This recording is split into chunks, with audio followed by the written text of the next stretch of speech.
Hey, everybody. Welcome back to Grand Finals week of the CEA here. I am joined by my co-host, BeoMulf, for the CEA. How are you doing today, BeoMulf? I am having a wonderful day. We had 44 inches of snow dropped on us just about a day ago. That's a little over a meter for those of you people that do not speak freedom units, which means there's not much more for me to do than sit here, enjoy some wonderful Starcraft, engage in the hype that is the grand finals that we got coming up here. And Steadfast, I am jazzed for the match that we got coming up for us today. How are you doing? I am doing good, and I'm excited for the match as well. This one is going to be the Shopify Dropshippers versus Facebook Zuckerzerg. And, well, it's going to be a bit of a banger, if I do say so myself. And these two teams have slogged it out. They've really just grinded and gotten their way through the playoffs. Taking a look at the runs that they've had, Facebook beat Microsoft's A team. They beat Alexa 12 pool, and then in a nail biting best of 7 match, they beat Amazon Painforest in the semifinals. Meanwhile, on the other side of the map, we had the Shopify Dropshippers beat the Bloomberg Bloomzerg. Glad we didn't get the Facebook Zuckerzerg versus the Bloomberg Bloomzergs. That would have been, tripped it up right there. That would have been a tough one to commentate.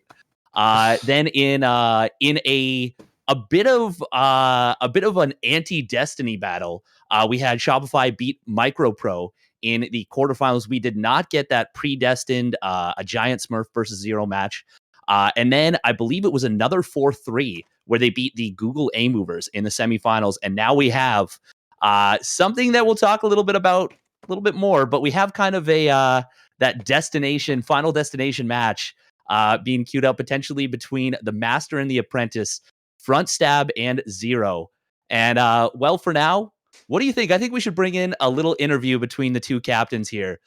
We've got Arcane and we've got Aleph Not on the line. How are you two lovely gentlemen doing? Just make sure to unmute those mics. You can go first, Arcane. I'm doing great. I'm playing against Zero today. So I've been preparing 3 days and 3 nights nonstop. Now I want to sleep. That is exciting. Go ahead. I was going to say I'm doing well as well, and I've been preparing for Front Stab too, so maybe both ace players will get sniped. Who knows? That would be pretty cool. Both games. We have captains versus ace players today. Yeah, and I mean, it is going to be a very, very explosive match. We've got some ZVZ, we've got some TBT, and we got some captain versus ace, I guess, showdowns waiting in the wings. Now, let's talk a little bit. I mean, obviously, don't spoil everything, but let's talk a little bit about the strategies and the preparations you guys have put into this. Aleph Not, why don't you go first? Talk us a little bit through how you've prepared. I won't give away too much. I will say that we didn't trust ourselves to mind game the other team with our map choices, so we just used random.org to pick who should go on what map. But then I guess it was disfavorable. Zero, which Zero has dropped maps to lower rated Protosses previously this season. So, I mean, maybe they've cooked up something good, or maybe they'll, maybe Zero will finally get his revenge on Protoss. We'll have to see. But we did prepare a lot, specific builds, and did a lot of research. So, hoping we can show good games. Always the one there, hoping to show good games. And Archon, tell us a little bit about what's going on with you, or Arcane. Sure. I think it's a very similar story. We've been preparing too, so we're also hoping to show good games. I think it's a very good way to say it. I also don't want to reveal anything, of course. This is the problem. Like, Arcane and I are too nice. We're just saying, like, we want to have good games and we want each other to have good luck. But I trust Zero to do some better trash talk. BeoMulf, do you have anything else you'd like to say there? Any questions for the fans there? Fair enough. I think I had the same issue. Oh, BeoMulf, I think I'm back. Yeah. Yes, you are. Yeah, welcome back. Am I still frozen for everyone else, or is that just on my output? I'm good. All right, perfect. So BeoMulf, do you have any questions for the two captains before we bring in our surprise guests? Well, I honestly, I have no idea what questions you managed to ask because, well, I lost audio for most of that interview. Unfortunately, I think Discord made some mistakes. In the words of Day9, making some mistakies. But I am curious. Aleph, not Arcane. You two were the top 2 seeds of the challenger bracket, not of the placement bracket. None of the teams that made up that top 6 that found their way into that kind of their way to the coast into the playoffs. None of them made it to the grand finals. In fact, you all knocked them all out. How do you think having to fight through the challenger bracket, where maybe there were stakes a little bit higher, do you think that had any impact on your preparation, on your ability to slog your way through this single elimination bracket, find yourself in the finals? I think challenger bracket was the highest bracket, right? So we're top 2 seeded teams, I believe.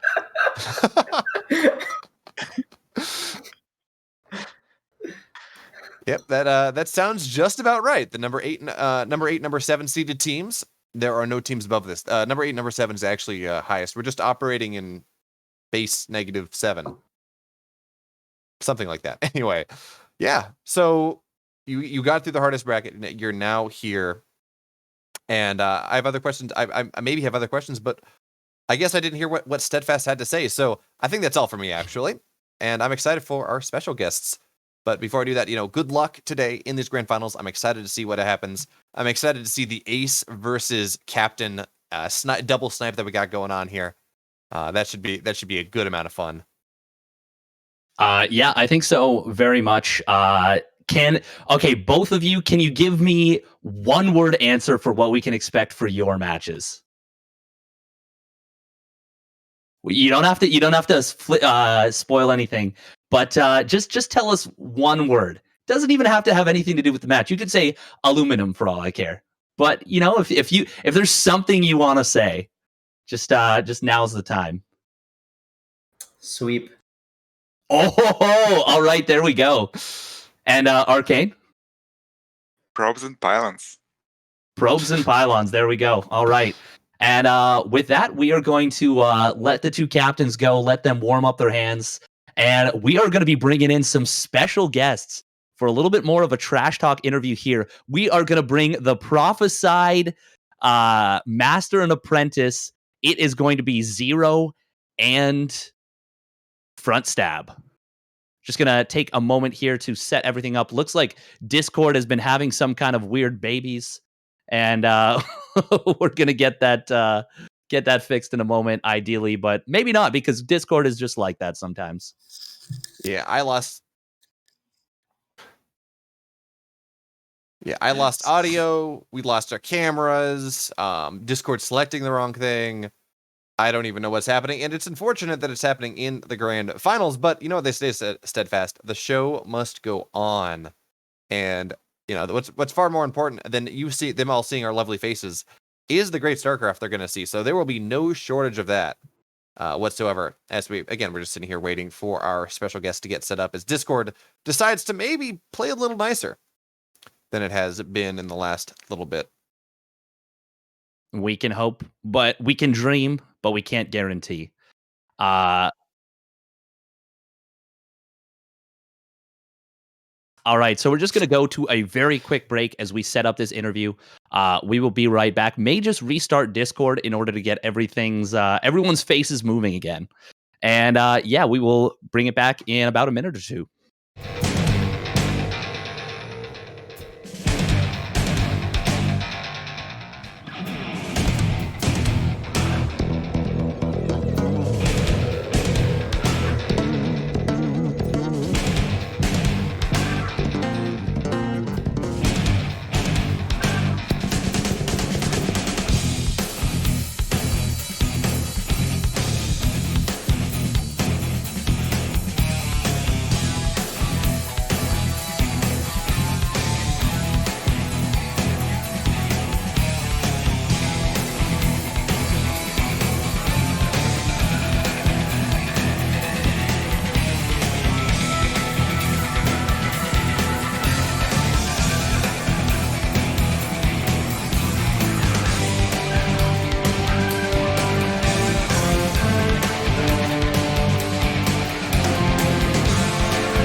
All right, and we are back with our two surprise guests here, Zero and Front Stab. Zero, how you doing? I'm doing good. I'm ready for this match. Yeah, introduce yourself a little bit about here. You've been the ace of CEA for going on 3 years now. Let's get a little bit of hype. Okay, I joined Amazon like a year ago, and then I just started playing in CEA, and then somehow just kept winning, and then I won the season twice. I switched to Shopify like a few months ago, and then my plan was to win. And Well, you're perilously close right now. You're doing the flash thing. You switch teams, so you can win on a different squad. It's been really cool to see your progress. Front Stab, why don't you talk a little bit about your journey and about how you're going to get ready to backstab Zero. Yeah. Hey everyone, I'm Front Stab. If you don't know me, I'm one of the top Grandmaster Terrans in the world. And Zero was my old teacher / master, kind of taught me one of the first builds, like how to A move and stuff, but kind of beyond that now. And I heard that, like you said, you've been winning this competition called CEA. I didn't really know much about it. And it turns out it's this awesome competition where companies challenge each other with their players. And so I had to join a tech company. I'm like, oh, I don't even know how to program. I just learned how to program really fast, joined Facebook, and I'm here to take back the title. Now we're in the finals, and Prophecy is about to happen. Very good, very good. Yeah. So that was we had a kind of a lukewarm intro from Zero, and we got that fire one from Front Stab. Zero, do you have any rebuttal to this this kind of, I would say, 1-0 lead in this interview from Front Stab? Yeah, I mean, he said himself the prophecy is going to happen, and I'm pretty sure the prophecy says Shopify is winning. He's predicting his own defeat. Very, very good, very good. BeoMulf, do you have anything to ask to our two mighty Terran players, Master and Apprentice? Man, I gotta say, I'm impressed with the training montage. We've heard Front Step talk about, they had the training, they had to go through the tougher bracket.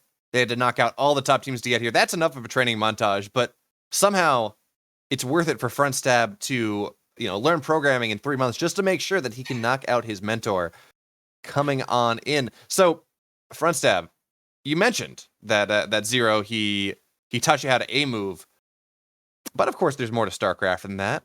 Is he the one that taught you how to do everything else, or is this self-taught mastery? What are we gonna see coming on in? For assuming you all actually do end up playing each other, because that's not certain yet. You all play each other's captains. I have a tremendous amount of respect for Zero's Terran skill. I used to play, Zero. I used to play random. I even used to play Protoss, but Zero's the one that kind of told everyone how great Terran can be with the right micro. He made this amazing YouTube video called Micro Secrets or something like that. Amazing micro dedicated to Tasia MKP, and he looked like those players when he's showing his montage. So he inspired me to play Terran, and he showed me a couple of tricks like how to micro, I guess. But Zero, he's getting a little old. You can see a little gray hair. He has to work at Shopify. That takes a lot of time. And it's time for the next generation, right? Gordon Ramsay had a mentor, Marco Pierre White, but now Gordon Ramsay is the number one.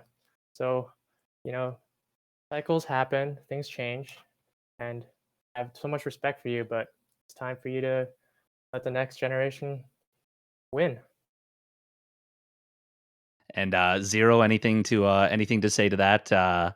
He seems to have just brushed by you in terms of programming, and in this interview so far, what's the answer here? I'm just going to say, like, almost everything he says is not true. He's just, like, telling a bunch of fake stuff over and over.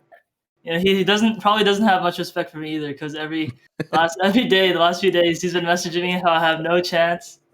Yeah, he's gonna win. He sees me in a custom game. He's like, "Why are you in a custom game? There's no point."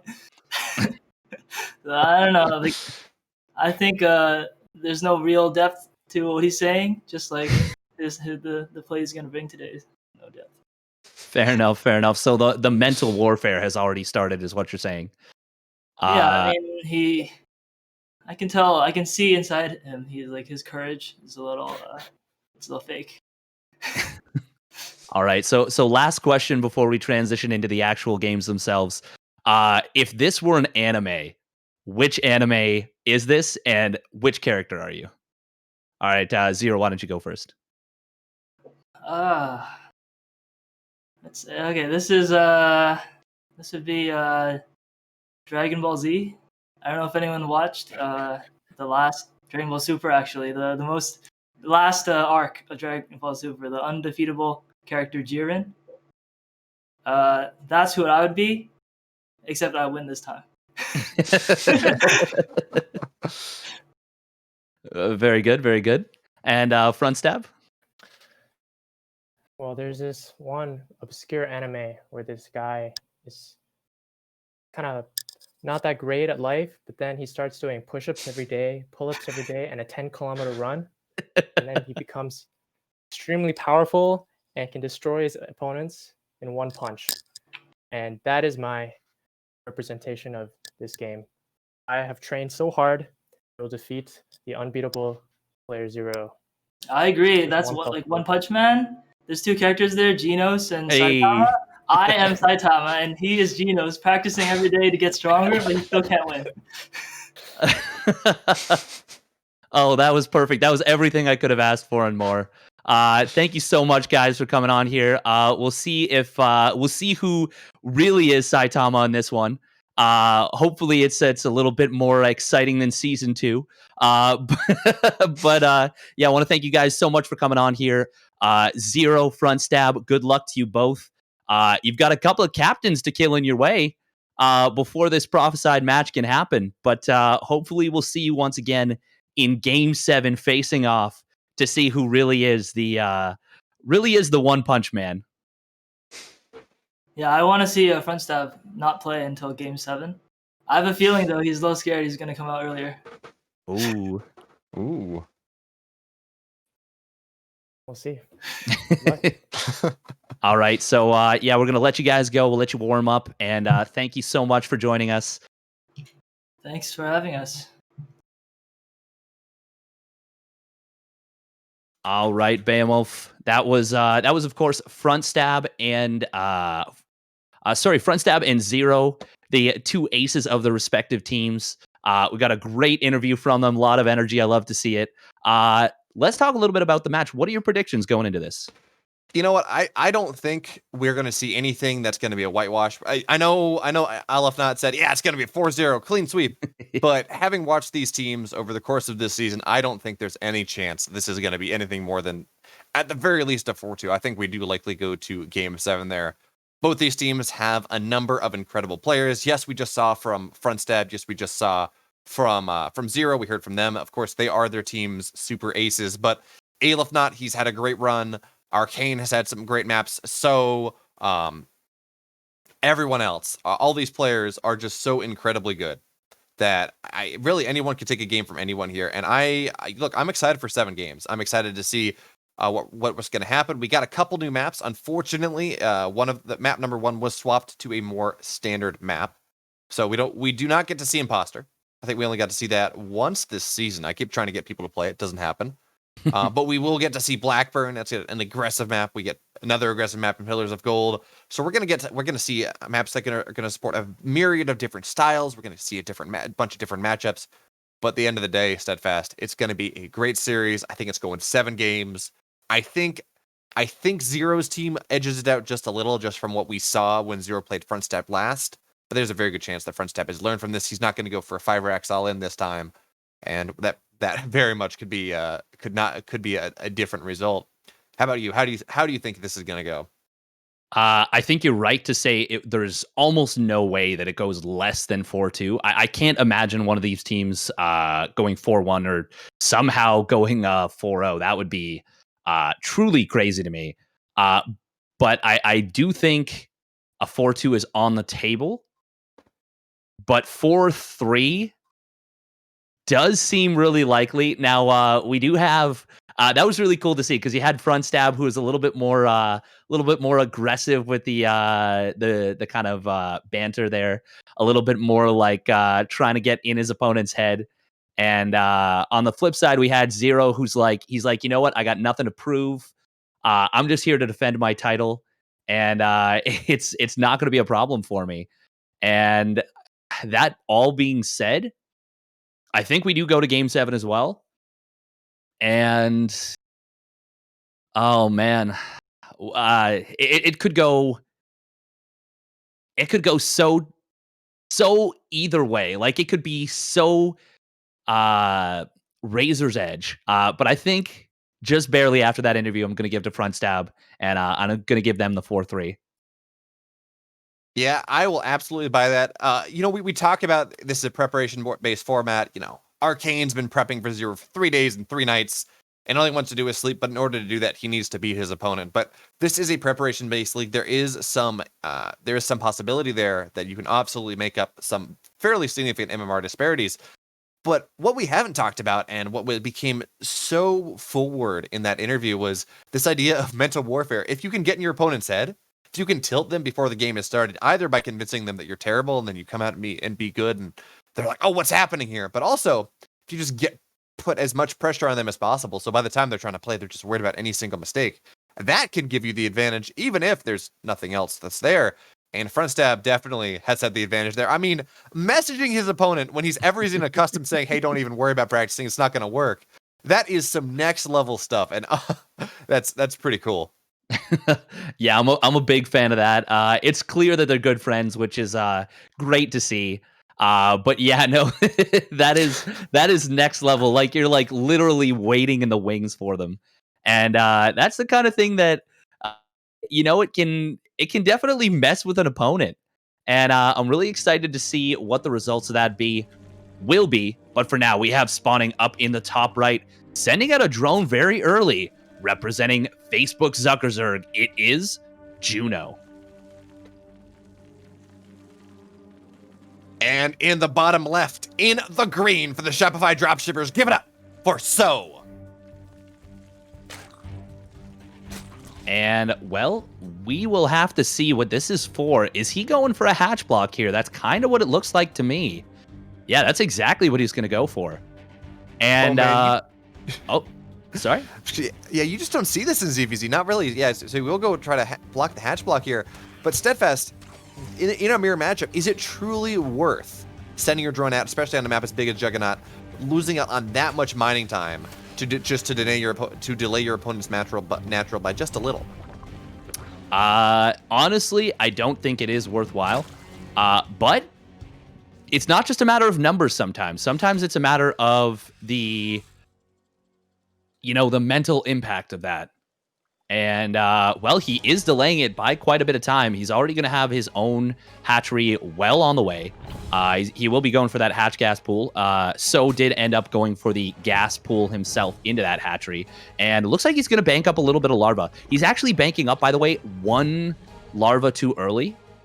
Oh, this is very strange. I don't know why he's doing this. I don't know what the play is here, but he may be going for a slightly later scout with this, trying to see how much gas is mined, how many lings might be popping out.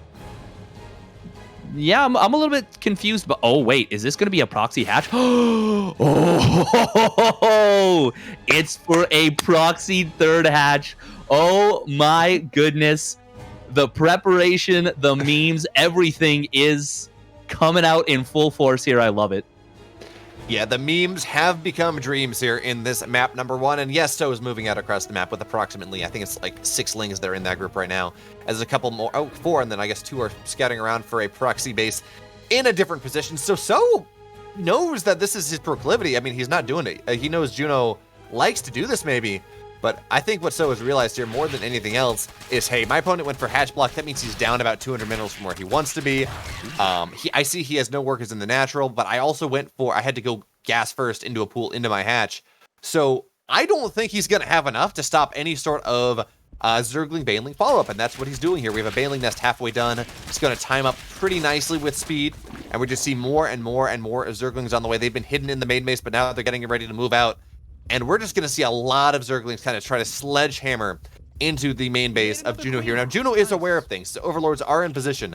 He has seen the fact that Zerglings are streaming across the map, but oh no, he queued up 6 drones. I mean, now there's a Baneling Nest on the way, of course, but he needs spines. He needs queens at his wall. He does not have that. His strategy, it's pretty cool. It's pretty fancy, absolutely, but speed is done in 6 seconds, and there's just not enough here. No, there is not. He also started up a layer just now. As well, those 2 lanes from earlier were split off to go for hidden Banelings, and we see them now coming on the left side. That wall will start to get up, but it's not going to be all the way. Big Baneling detonation. Both queens will go down, and there is no way that Juno is going to be able to hold on right here. The Baneling Nest gets canceled, and this is just going to be too much. He tries to get a little bit overly fancy with that hidden base, and he is just going to pay the iron price for his greed. Huge Baneling detonation! And 17 drones go down. So does Juno. And so will put his team up 1-0 Shopify with a very quick game number 1. Absolutely. So saying, hey, you know what? You're going to block my natural. You're going to take a proxy hatch. So what? I'm just going to go kill you. And that is exactly what he did, taking advantage of that slight inefficiency there, having to get that gas, having to get that pool before he would normally like to. But hey, if you get it earlier, that means you can use it earlier. And that is what he did. Streaming across the map, bunch of Zerglings, bunch of Banelings. And unfortunately, Juno just maybe thinking So was not going to do that. Getting a little bit too greedy on his 3 hatches, just getting everything at once. And well, that's just somehow that is how ZVZs end up. One player's got the Banelings, the other player does not, and things go boom. Yeah, and that, like you said, that wasn't just a regular Ling Bane pressure. He was only on 15 drones. That was extremely committed. And even if he hadn't gone for that proxy hatch and went for a quick Baneling Nest, that still would have been tough to deal with, because we saw him, as you mentioned, he went for 6 additional drones right there. And that's not exactly, it's not really easy. It's not an easy hold, even if you have the read and you don't build those 6 additional drones, it's going to be a tough defense. But even without building that proxy hatch, he still didn't have the read, I don't think. That Baneling Nest was way too late. And yeah, it just ended up being a really sharp response from So, and Juno just couldn't respond. And as a result, now we're up 1-0 for the Shopify Dropshippers with their ace player 0 popping in for game number 2 against the captain of Facebook Zuckerzerg, Arcane, coming in with, we heard probes and pylons. What do you think that could mean? Well, maybe it's just because I have been mentally damaged by the amount of Protoss players that I have played that just like to drop cannons everywhere in my natural, everywhere in my main base, and just make me cry, curl up in a little corner, cry a little bit. You know how it goes. That's where my mind immediately goes. Probes and pylons, that means cannons. That means cannons exploding and making me sad. But that is not necessarily what we're going to see here. And this is going to be PvT, of course. And what is the most powerful proxy build that we have seen come out in the PvT matchup in the last several months, Steadfast? Well, that might just be the proxy Void Ray build. Which you don't say. Yeah, it is an incredibly powerful build. We've had a lot of players going for that, and we've had some pretty crisp defenses specifically against that from one of the players in this match. But for now, we have spawning down in the bottom left, representing the Facebook Zuckerzergs. It is Arcane. Can he get a prepared build and take it to his opponent in the bottom right? And in the bottom right, in the green, up 1-0, he is the super ace of the Shopify Dropshippers. Give it up for 0. He is a real good player. He is a real good player, and there is a reason he's been the ace of this league for so long. It is, he knows his stuff, and we already see him going out for a pretty early scout here, basically right on barracks, which is, it's not insanely early. It's not like an immediate scout. Oh, look at those slow zones. It's like watching them walk through fudge. Like, just so slow. But yeah, no, we do see this this very early scout wanting to know what's going on. Yeah, and I think this is part of the brilliance of how Arcane has been preparing. We talk about probes and pylons, and we're talking about, is it gonna be a cannon rush? Is he gonna proxy Void Ray? No, he's just going to play a normal game, but by talking big as if he's going to proxy, maybe he does force Zero to scout that little bit faster, take that little bit more safer of an inefficient build. While as Arcane behind things, he's just gonna play macro. He's gonna be a little bit greedier than he might normally be and take advantage of that. But that isn't. Is that a full wall for the Reaper there? I think it is. No, it's no, not. it's not. No, it's not. Okay. Yeah. But you should be able to put a pylon down there and seal that off on the bottom side. Of course, you would want to spread your pylons out. There we go. We see one at the natural. But at the very least, it kind of slows it down a little bit. You don't want to put it too far forward because then a tank drop could be really problematic to deal with. But we do see this probe kind of shifting its way to the top side. What do you think this might be for? Well, you know what? When I look at probes in faraway places, generally when you look at a probe that is this far away from the Terran's main base, assuming this is a proxy, it would be for something like a Dark Shrine. You would expect to see like a proxy Robo or proxy Stargate just be much closer to the Terran's base than this, because you do want to take advantage of that nearness, because of course you don't have weapons. And there we go. We have a Twilight Council on the way. So yes, Steadfast, I do believe that probe will drop a pylon. Eventually we should see a Dark Shrine behind that. And we're going to see some blady, slashy boys coming on in here, looking to take advantage of Zero's, maybe a lack of scans, maybe no Raven.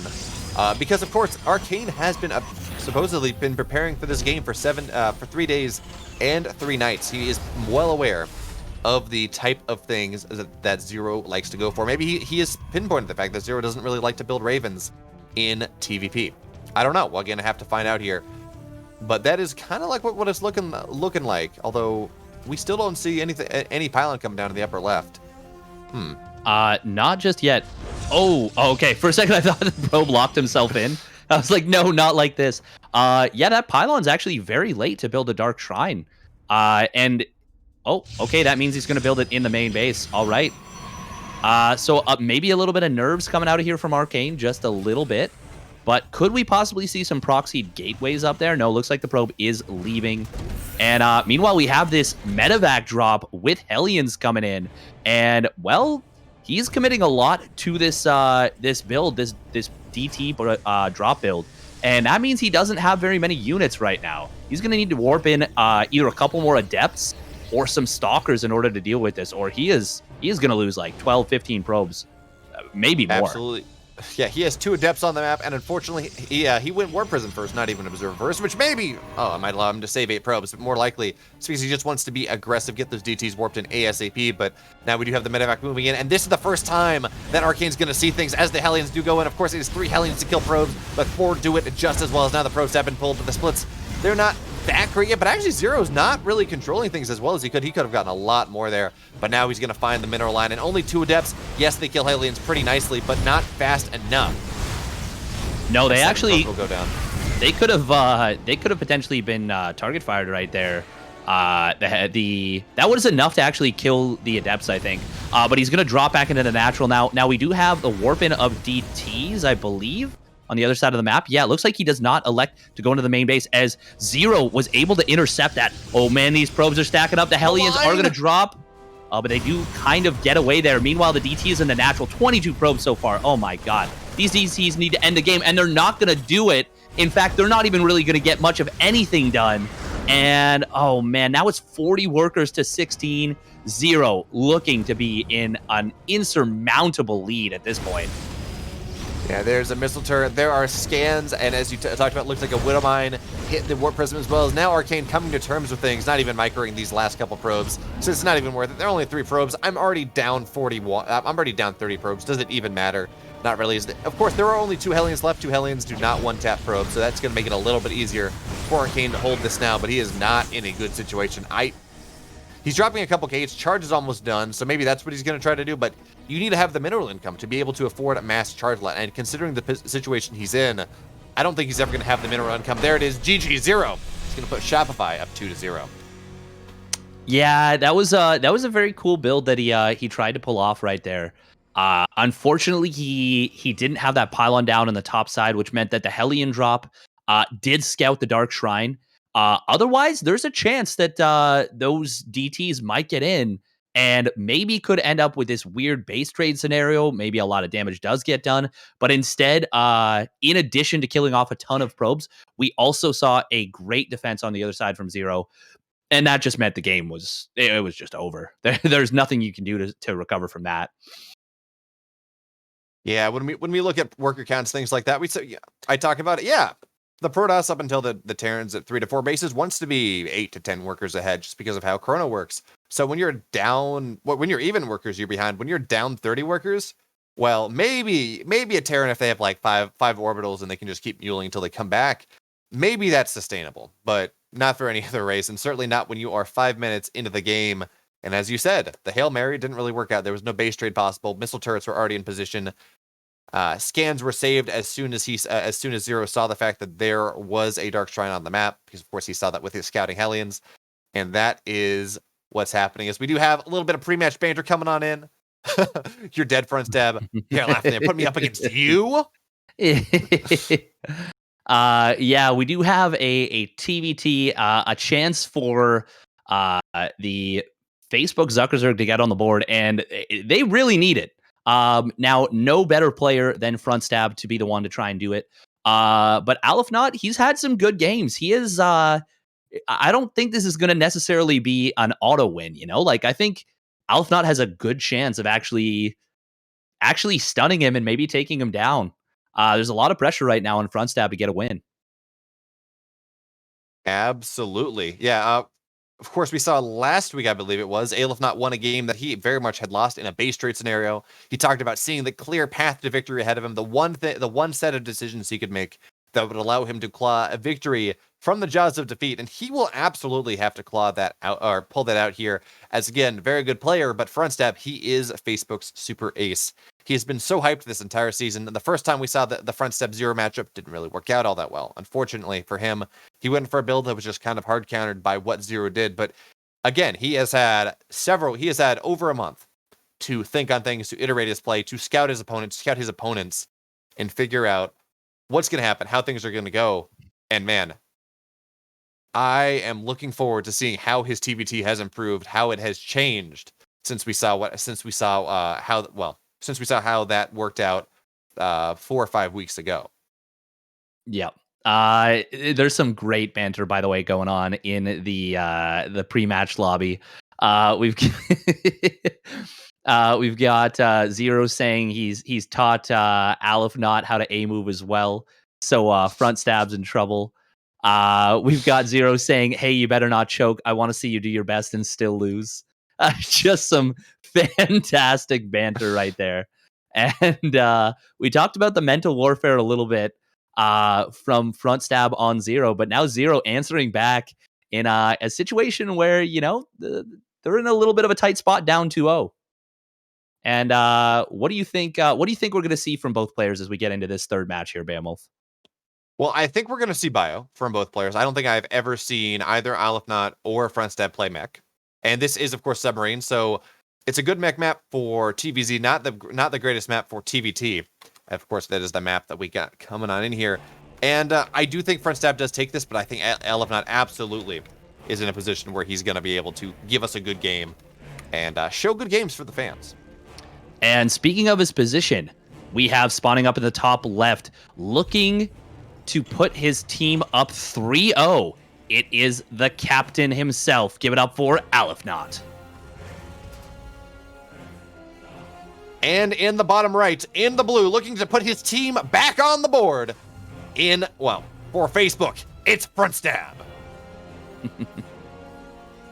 And, ooh, look at this. We got ourselves a Proxy Rax coming out here from Front Stab. He's saying, you know what? I don't care what's going to happen here. I'm going to bring the fight to you. And we do have a double gas opening from Alifnot. Going to be playing a little bit more on the defensive side. He did go gas first before that. Front Stab, is this going to be Proxy Marauder? Or is this just going to be like a Proxy Barracks for a couple of Reapers and try and get aggressive? This is so interesting to me with just the single Barracks. What are your thoughts here, BeoMulf? It's generally a little bit further away than you would place a Proxy Marauder, because of course Marauders, they slow, they waddle. But on the flip side, looking at the gas, look at this is one barracks. You don't normally see in TVD. You don't see proxy barracks for one Reaper, and there we have it. We have the tech lab on the way. Front stab, he is going pretty aggressive here. But the cool thing about this build, unlike multiple proxy barracks, or you proxy one barracks and you keep one at home and you do double Reaper, something like that, this doesn't have to be that committed. I've definitely seen versions of this build where you build one Marauder and you get your concussive shells, and maybe you build 2 or 3, but it's not nearly as committed as 3 Barracks Reaper or something. And it can absolutely kill your opponent. You can, of course, commit rather heavily to it, drop a bunker if you want, do some really annoying stuff, but Front stab very easily could say, hey, you know what, I got enough done, 3 Marauders, let's go home. And he already is progressing into his tech 1-1-1 behind this. Now, Aleph Not, of course, because he has not spent a ton of gas on, say, a tech lab, on concussive shells, he has his factory on the way. And we are going to see 2 1-base Terrans fighting off against each other. But unfortunately, the Marauder will show itself before concussive shells are done, which means the Reaper can kite this for days, perhaps even for nights as well. Although the first SCV will go down. Yeah, that's actually a little bit unfortunate, but we will have... Oh, the Reaper re-engages, and it will get taken out here before the SCVs can show up and try and get us around. Already 2 SCVs going down, and this is looking a little bit rough right here for Aleph Not. That bunker is not going to finish, and oh geez, this could actually be over. Yeah, we're very much at the scary point now. 2 Marauders, absolutely, do a whole lot more than 1, and now the Marines are going to keep going down. Now, there's not really anything that does damage to the Marauders here. Yes, there's 1 Hellion, but Hellions don't do a whole lot to Marauders at all. Now, he does have to make sure that the Marauders do not go up in a line to make sure the Hellion gets amplifies its already minimal damage, but I don't think that's going to happen as 7 SCVs have already gone down here. And notice behind this front stab, he has his natural about halfway done. His barracks is running home. This is the non-committal version of this that I was talking about. He probably could have just kept building Marauders and maybe dropped a tech barracks and do something there, but he has lost 1 SCV. He lost the 1 tanking SCV, and that is about it. Meanwhile, Aleph Not, he's playing scared. He's got a bunker done. He has tanks on the way. There's no idea that there's a natural coming down, either on the high ground or the low ground. Actually, as I say that, there it goes down. But man, front step, he is so far ahead at this point. Up 6 workers. His command center is just about done. He's got his 1-1-1 all filled out, and he is in an absolutely incredible position to really take advantage in this game number 3. Yeah, he is so far ahead right now. The worker count, 6 doesn't seem like much, but then you realize that the orbital command is going to be done before Aleph Not's command center is at the 50% mark. And there's already a Cyclone out. You mentioned the fact that the starport is already done, whereas Aleph Not just now started his own starport. And in every conceivable way, front stab is ahead by a significant margin. And, well, realistically, what can you really do here as Aleph Not? Nice micro on this 1 Marauder. Going to be able to take down this Hellion. Should be able to take it down before that SCV goes down. Yeah, easy peasy. Lemon squeezy. And I think with this 3 gas setup from front stab, we're just going to see him play out a standard game, get some Ravens, get some energy, and he can either go for a very quick 3rd command center, or he can build some Vikings and try and go for a push. But he has a big lead, and it is really up to him as to how he leverages that. Absolutely. So we do see him going for a Raven here, which may signal that he wants to go for a push, as he knows his opponent has a couple tanks. So, you get that Raven, you disable the tanks, and you get rid of the 1 potential advantage that Aleph Not may have. Although he will get the Viking here, and that is a nice pickup for him, because one of the things you want to do when you are looking for this early push, when you're looking to maybe take advantage of the advantage that you already have for yourself, you want to have air dominance. You want to have more Vikings than your opponent, just knock all their stuff from the skies, which allows you to siege that much better. Now, losing that Viking does potentially mean that front stab loses that chance at air dominance. That being said, though, it's Raven versus Raven, and not really going to be all that impactful in this game. And with the addition of double E-bays, front stab very interested in not going for that 2-base push. Instead, he's going to go to a 3rd base. He has learned from the mistakes of 5 racks past, and instead he's going to add that. I believe that's a 3rd barracks.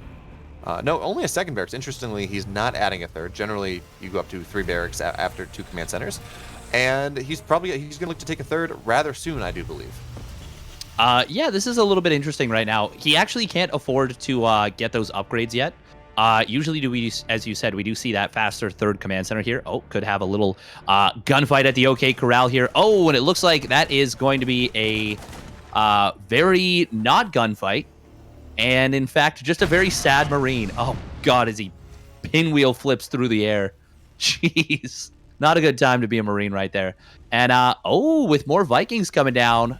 All right, this is looking like, yeah, this could very well be a pretty aggressive push. Meanwhile, we do have Alifnaut getting up to that third command center himself. Yeah, this is kind of interesting. Yeah, we talked about push versus no push. We did see the bunker of front stab get salvaged there, and generally that is kind of a marker that you are going for a push. You're going on the aggressive here. That is that visual timing that you see so many Terran players hit. But front stab, he's only on 3 barracks. He has shown no desire to go up to 4 and 5 at the moment, and that is the 2-base pressure. So everything we're from the tech perspective, from the amount of barracks perspective, it very much looks like front stab wants to get a 3rd base. However, there is no there we go. There's the 3rd command center. This happens. This happens a lot when you're casting. You're like, yeah, he's not doing the thing, as he does the thing. But anyway, I do expect to see front stab. There we go. He's gonna make a brief bit of pressure on this as +1 is done. Do we have combat shields? We do not. So just +1. Decent amount of Vikings putting pressure on the map, showing his agency, maybe making Alifnaut freak out a little bit more than he should, and he's doing this to make sure that he can defend his base. He can defend his own base, his own 3rd properly, because as someone once said, when your opponent expands, attack. When your opponent attacks, defend. When your opponent defends, expand. That's exactly what front stab is doing here. Although there is the first siege up come from Alifnaut here, even if 2 of them will be disabled, and actually Alifnaut going to take probably the best possible trade possible, the best possible fight, even if it's not insane. It's going to keep him alive. Yeah, that was very unfortunate actually for front stab right there. He lost 2 of his tanks. Now he does retain his Ravens, but considering the fact that Alifnaut did not have stim, he did not have air control, that went about as well as it possibly could have. Now, electing to go for the disables when his tanks weren't in range, and instead of those auto turrets, really did cost front stab in that fight. I think if he had put his effort into the energy into the auto turrets, I think we see him take a much more successful fight there. That being said, he is still miles and miles ahead right now. He's still landing his 3rd command center faster. He's got slightly more economy. And he has that 1-1 done. Now his armory is just going to finish up now. So it's not going to be as quick as it could be, but that should have been, or at least very likely could have been, a push that ended the game. So the fact that it didn't, that's a big win for Alifnaut. Yeah, absolutely. It's pretty cool. You see the fact that he did go for 3 Ravens instead of 2. That allowed him to have the auto turrets he needed to soak damage and really just shred the army of front step here. And now when we look at things, yeah, 2-2 is on the way, so there will always be a minor upgrade lead for front stab. And when we talk about Marines, that is such a big deal. And on top of that, I mean, there's the army supply lead and all these things, but the economy has roughly evened out now for Alifnaut and front stab. As soon as all the SCVs transfer to the 3rd base, we see mules drop. We should not see any significant income advantage versus disadvantage here for the 2 players. And now we have our additional barracks on the way. Alifnaut adding 3 for a grand total of 8. Oh, Alifnaut, he's going for a bit of aggression here, going up for a total of 8 racks. So he does want to maybe make up for a supply differential, but also realize that maybe he can't sustain a true late game.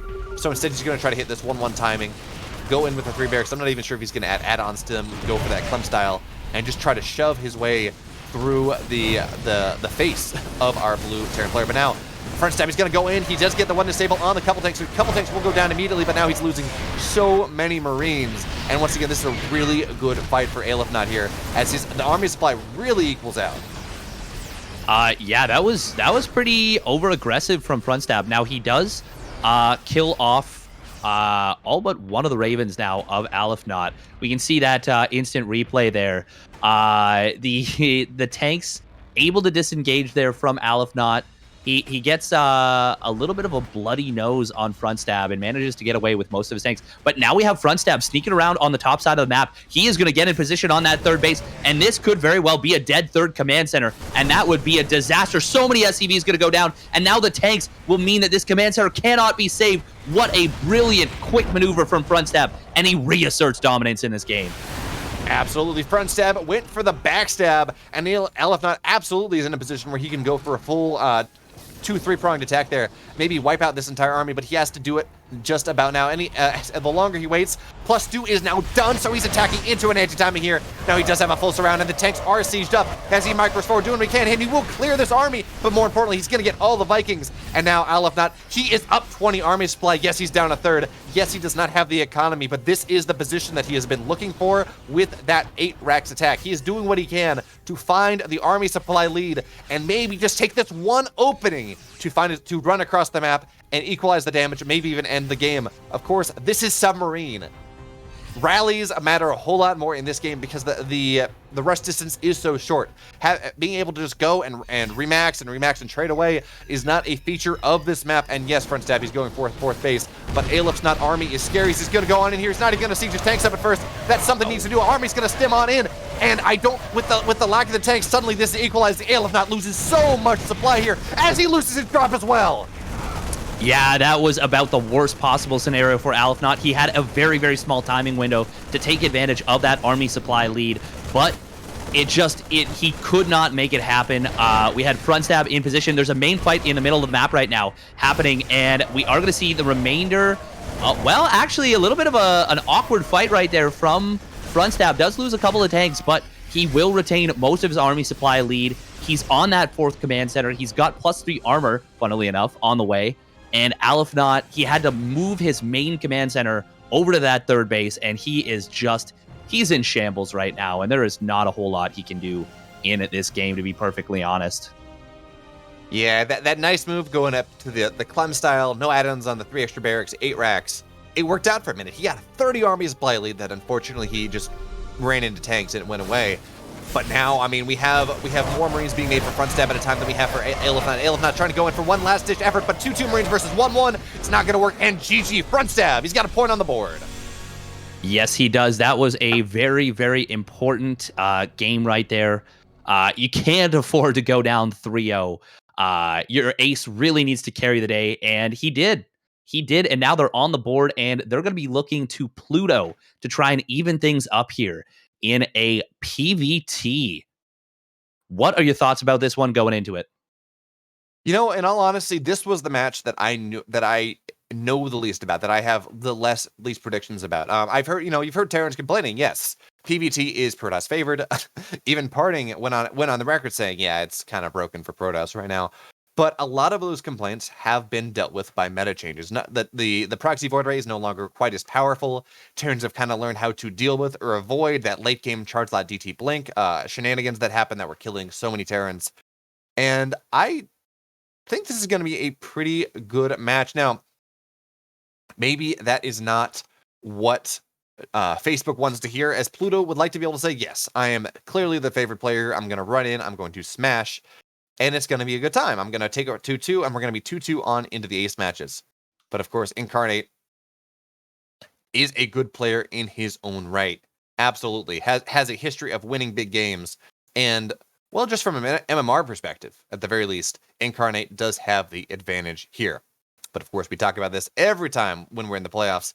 And even in the regular season, this is a preparation-based league. And these players have been working hard for the last week to make sure that they can play close games, take victories that they realistically would not be able to take on ladder. Yeah, no, that preparation can really make a big deal. And we saw it actually in the, I believe, quarterfinals for the matchup between Shopify. Was it Shopify?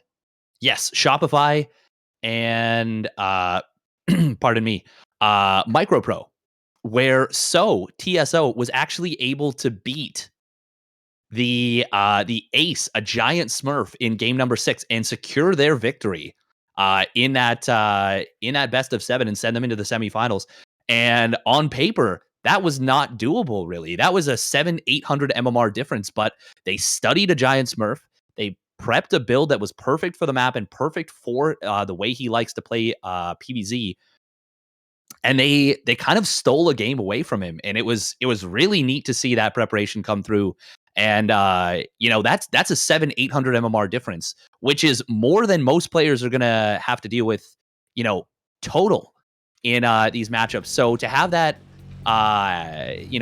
it can play a much larger role in one of these matches that's a lot more even. And we're seeing something cheeky right off the bat from this player spawning down in the bottom right. It is Incarnate. He's going for a proxy Rax. And in the upper left. Ooh, in the blue for Facebook. Looking to take it back, tied up to 2-2. It's the one, the only, it's Pluto. And I know you know what this was. I was going to say, was that a 12 pylon Steadfast? It surely was 12 pylon, 13 gate, and we're going to see double gas immediately, and that means it's going to be a proxy Void Ray build. But Incarnate is going for this very, very quick proxy Reaper build, and, well, I have not really seen these two builds go toe-to-toe, I don't think ever, actually. I have Steadfast, and let me tell you, it is not good for the Terran player because, of course, you go Gate Cyber. This is one base Gate Cyber, which is probably the dream situation to deal with a Proxy Reaper. On top of that, you go and you get an Adept first and foremost. Oh no, but the SCV, it's looking. Did it scout? Did they see each other? I don't think they did. I think he missed it. Oh my god! Oh no! It's a disaster. Oh, he was looking for exactly this. Oh, God. Oh, is he going back to check? Oh, he is, and he's going to find it. Okay, that is big. That is very, very big right there. And he's going to find the probe as well. In fact, he's going to lock it in the corner for a moment. And meanwhile, probe walking is a thing. So we should see the Stargate go down and a second pylon get dropped immediately. But now, of course, we do have the Adept. It's getting chroned out, and this is the big deal. So the probe just wants to make sure it stays alive. But this is Proxy Reaper, and there is nothing, absolutely nothing in the Terran space that can go over and deal with this Proxy here. So now the Adept's going to get out right as well. It doesn't need to be microed over. There it will. And one Adept just smashes one Reaper. So this Reaper's not going to get anything done. Meanwhile, we have the Stargate. It's on the way. The probe is not yet dead, and we should start seeing the pylons, the shield batteries get pushed rather soon, as probably we're going to see a second probe go out as well as there we go. The probe has maintained all of its shields. Now with the Stargate is done, we should see Void Rays coming out any second now. And this is so good for Pluto here.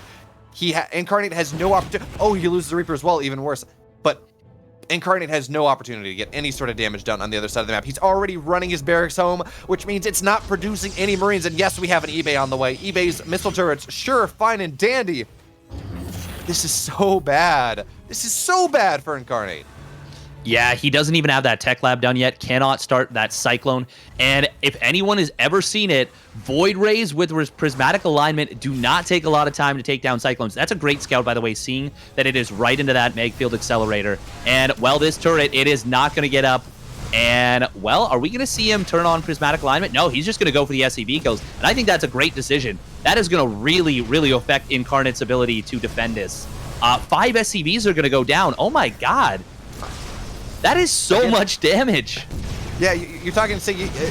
Well, Steadfast, you have not seen this interaction before, but you will seen it now. You have seen it now. Excuse me, as this is what happens when the Terran just does not have any buildings in their side of the map to be able to affect any sort of hold. As yes, now there's a Cyclone. Great, Cyclone will take out the Adept. That is annoying. You do want that Adept. But now we are going to have Stalkers moving their way across the map here. And now with 2 Void Rays, they're just going to look to jump on top of things. It looks like this the mag field accelerator is just going to get canceled. And with that, well, it's a lot harder to make this hold. Cyclones are going to pop out to their doom here as well. As we have 2 Void Rays, should have a third one on the way. We're not even going to see this third missile turret. And yeah, there are repairs, absolutely. And he does need to be careful. Does not want to lose. He's going to... Oh, it's not! The shield batteries! Oh my God, 1 tick away. Oh, it's a disaster. And there we go, the deep supply block right now. Only the command center. 3 depots on the way right now on the backside. And no units can be produced. It's only 2 Cyclones. We got 4 turrets. They make a nice ring, but they're not going to keep this starport alive. Oh, he needs to lift that star. Okay, never mind. The Cyclones are going to chase this away. Oh, the shield batteries are too much again. Oh, my God. Oh, man. We talked about tilt earlier in this game. We're like, maybe, messaging your opponent and saying you're going down or whatever is tilt-inducing. But this is tilt-inducing. The amount of Void Rays that have lived on 2 HP, just about, is insane here. As now we have the Void Rays. There are 4 of them, but they are heavily damaged. So they're not really going to be able to chase these Cyclones down. But already, Pluto, he is transitioning. He has his Nexus on the way. There is a Zealot Charge on the way behind this, as we should see a couple more gates. Not exactly the response that I expected to see. I thought we would just see a blink as kind of as the standard there, but a Zealot Charge, when your opponent's on one base, he's not even thinking of getting a natural. Yeah, that's a good play. And Pluto says, I'm done. I don't need anything anymore. I'm just going to go home. You're on one base. There's nothing you can do. It's a pretty wise decision. And BeoMulf, without looking at it, without cheating, I want you to take a guess at how much Pluto has lost so far. Resources lost in this game. Pluto, I'm going to go with 1 probe. Almost. He has lost 1 adept. And his opponent has lost a whole lot of a lot. Add 1 Reaper to the mix right there. He's lost 7 SCVs. He's lost a couple of those Reapers. He's lost a missile turret. He's lost a crap ton of mining time. Now, we will see Pluto start to go up in that units lost, or resources lost, as these buildings have been abandoned. But look at what we're seeing behind all this. He is going to be going for a big charge law timing. And, well, he's actually not mining much gas right now, so he is really going for broke with this, and he's going to be up to 8 gates. I don't really know what his opponent can do against this. He's just now started a command center. He's got very little army supply, does Incarnate. This is true. Actually, it looks like Pluto has pulled every single probe off gas at this point. And, you know, he is only on 27 workers. He has cut probes hard to deal with this. And I think for 8 gates, you do want 32 probes. You do want full saturation on your main and your natural in terms of minerals. But anyway, Pluto, he's going to have a lot of charge lots. And yes, there are Widow Mines on the field, but that's about the only splash damage that there is. And charge lots, they're pretty good at getting on top of the units that they want to get on top of, which means, hey, well, you charge on in, Widow Mines go off, but they go off on both the charge lots and whatever else Incarnate has here. So now we do have this attack moving in. And yes, there is going to be a Widow Mine drop, but at this point, actually, this is probably the best move that Incarnate does. Should these mines go off properly, he's going to hamstring the attack here, as they're going to go off to create a plum. 8 workers going down, and now it's 19 workers. Pluto, he actually has to just win with this push. It looks like he will be able to, but he does have to win with this. So we have a Master Repair on top of these Cyclones, but there is only 1 Cyclone left on the map. 18 army supply to 42, and the charge lots, they stand strong. Yes, they do. We do have that Cyclone being repaired up very effectively right now, getting a full surround, but the Void Rays come in and obliterate it. This missile turret is not, well, it's going to get left to its devices. Viking tries to come in. It's a very sad pilot, and Incarnate is dropping to sub 10 supply right here, and he is called Pluto. Will even the series as we head on into this ace match. These sets of ace matches, it's going to be 2-2. Absolutely. I got chills, my man. I am excited.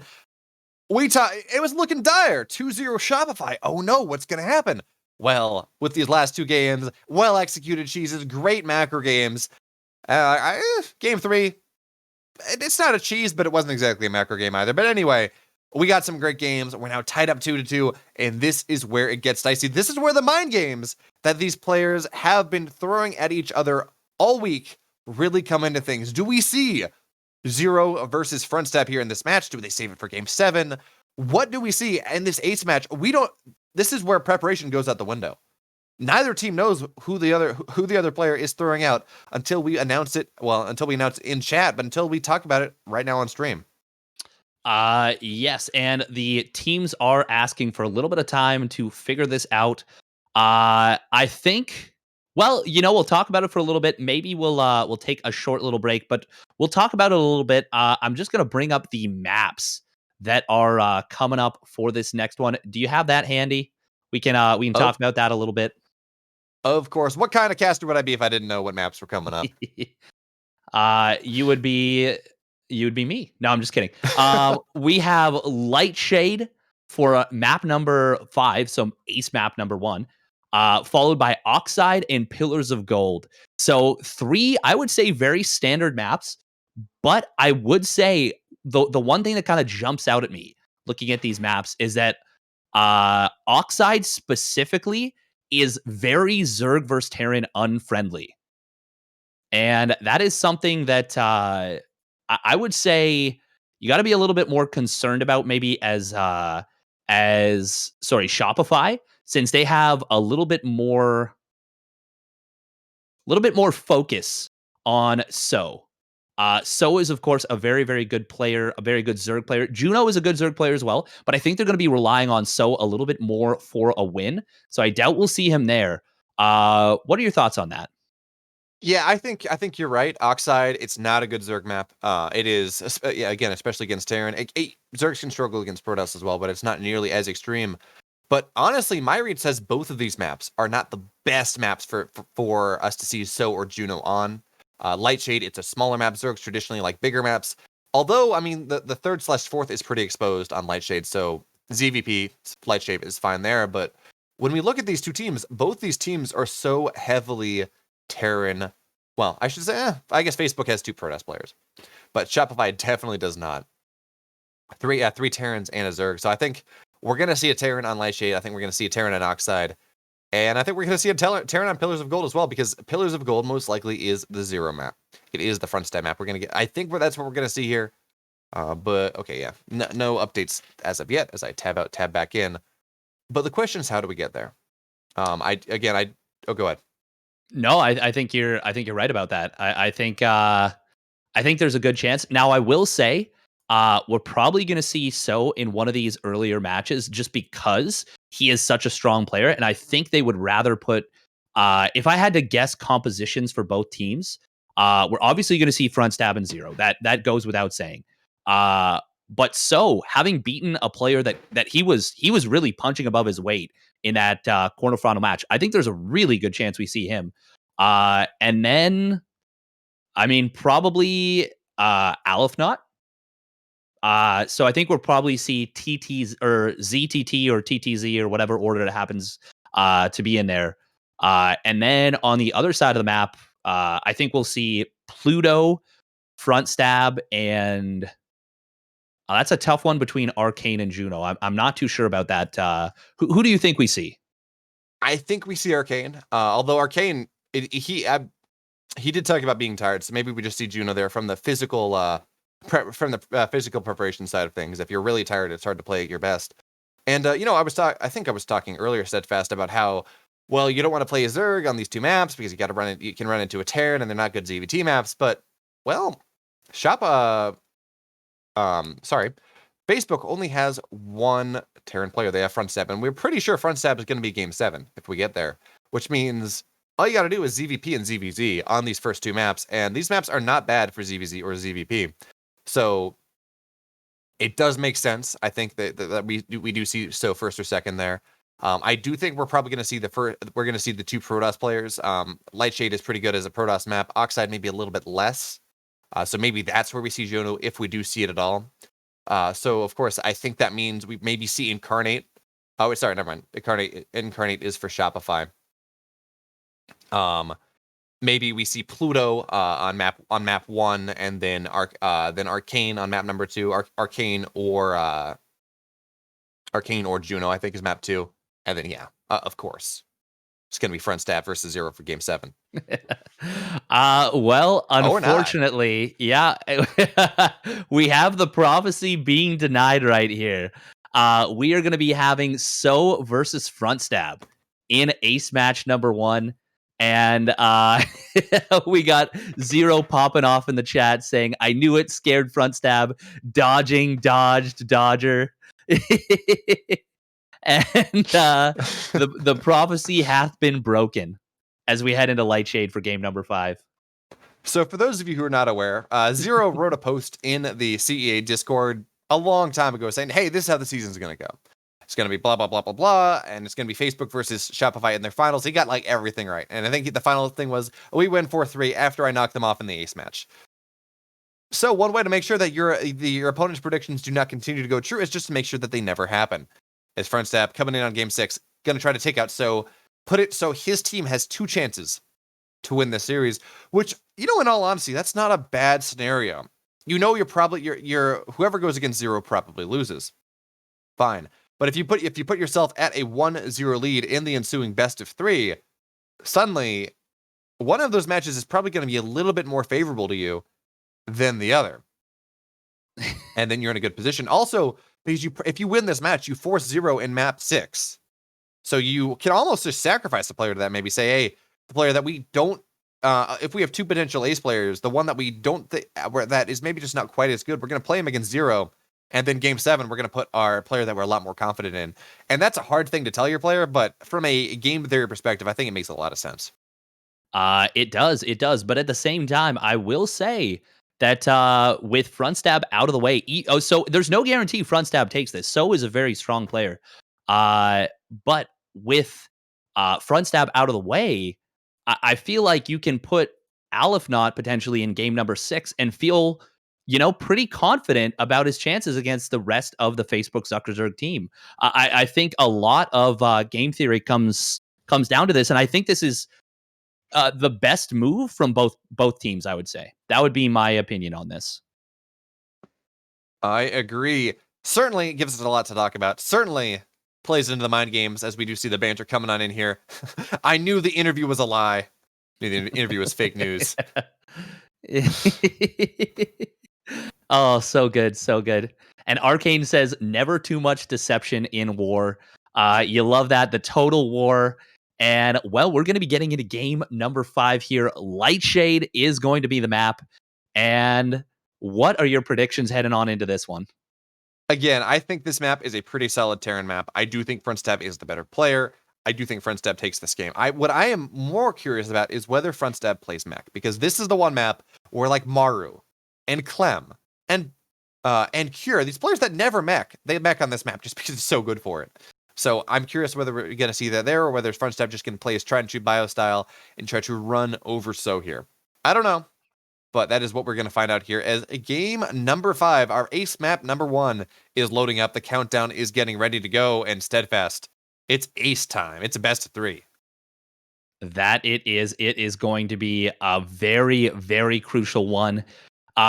Realistically, this is a must win for Frontstab. He has all the pressure in the world on his shoulders. He's got to win this one for his team. If not, he is leaving the rest of his team to a to the terror that is Zero. And honestly, I don't know anyone else who would have a chance against him on this squad. But we're going to be getting into the bottom right position of the map. It is the ace player for the Zuckerzergs. Give it up for Frontstab. Backstabbing the prophecy. Man, I was about to say something about backstabbing in my own. Here we go, in the upper left, in the green, looking to take down the super ace of Facebook. It's the one, the only, it's So. We'll have to see if he's feeling good or if he's feeling so-so. Womp womp.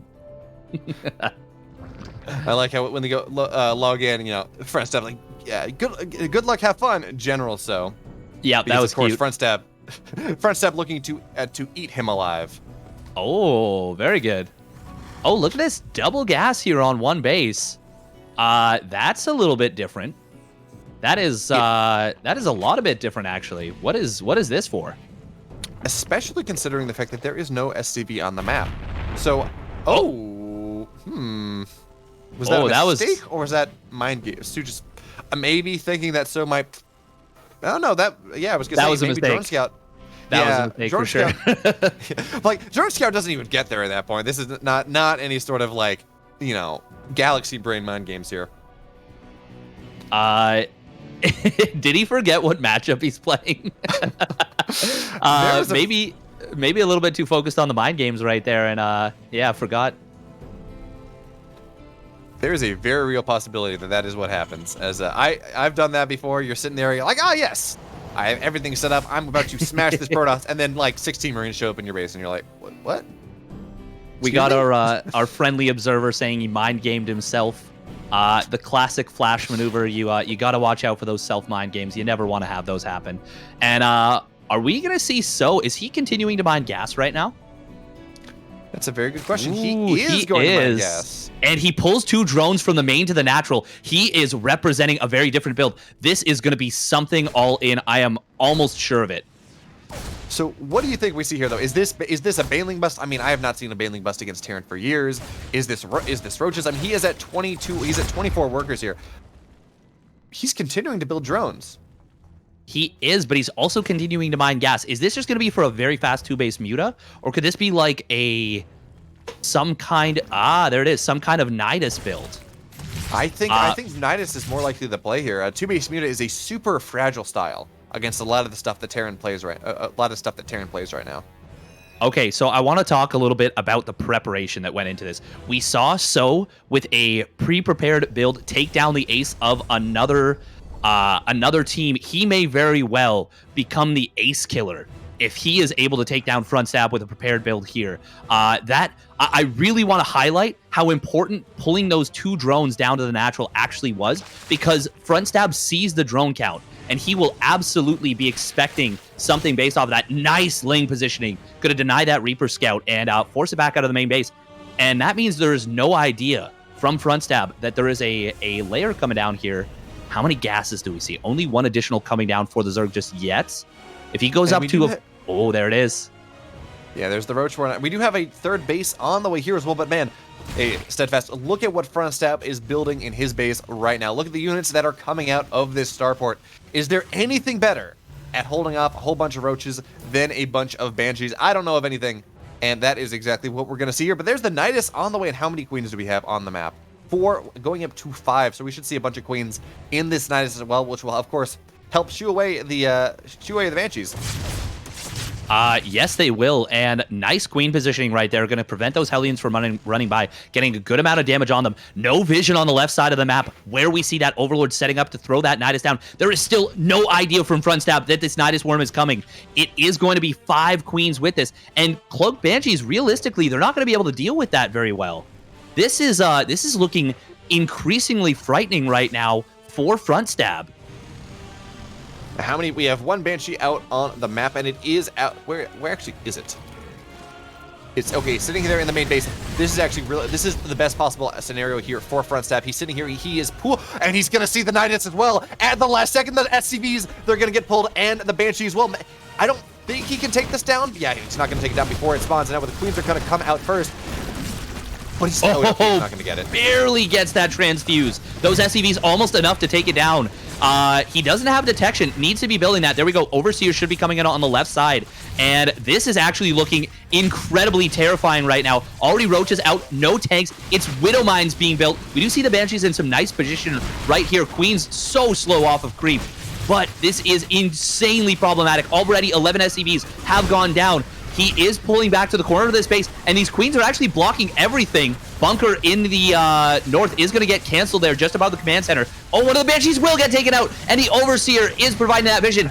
Widowmine gets a decent shot on those. Nice transfuse on top of the Queens. This is looking so bad for Front Stab. Can he hold on? I don't know. The Widowmines, they got some great shots on top of the entire Zerg army, but it doesn't look like there's just enough. The Queens, they're all alive. They're all transfusing. There is nothing left here on the map for Front Stab. 10 army supply, always got some SCVs and whatever is in production. More and more are coming in, and so he's gonna take it. GG, the ace killer strikes, and he has now put his team into a position where they are up 3-2 with their own super ace coming in N0 in the chat saying, yo, that's what you get for trying to dodge Destiny. Destiny arrives, the Thanos Zerg brings the Power Stone down and drops the Infinity Gauntlet in his opponent's base.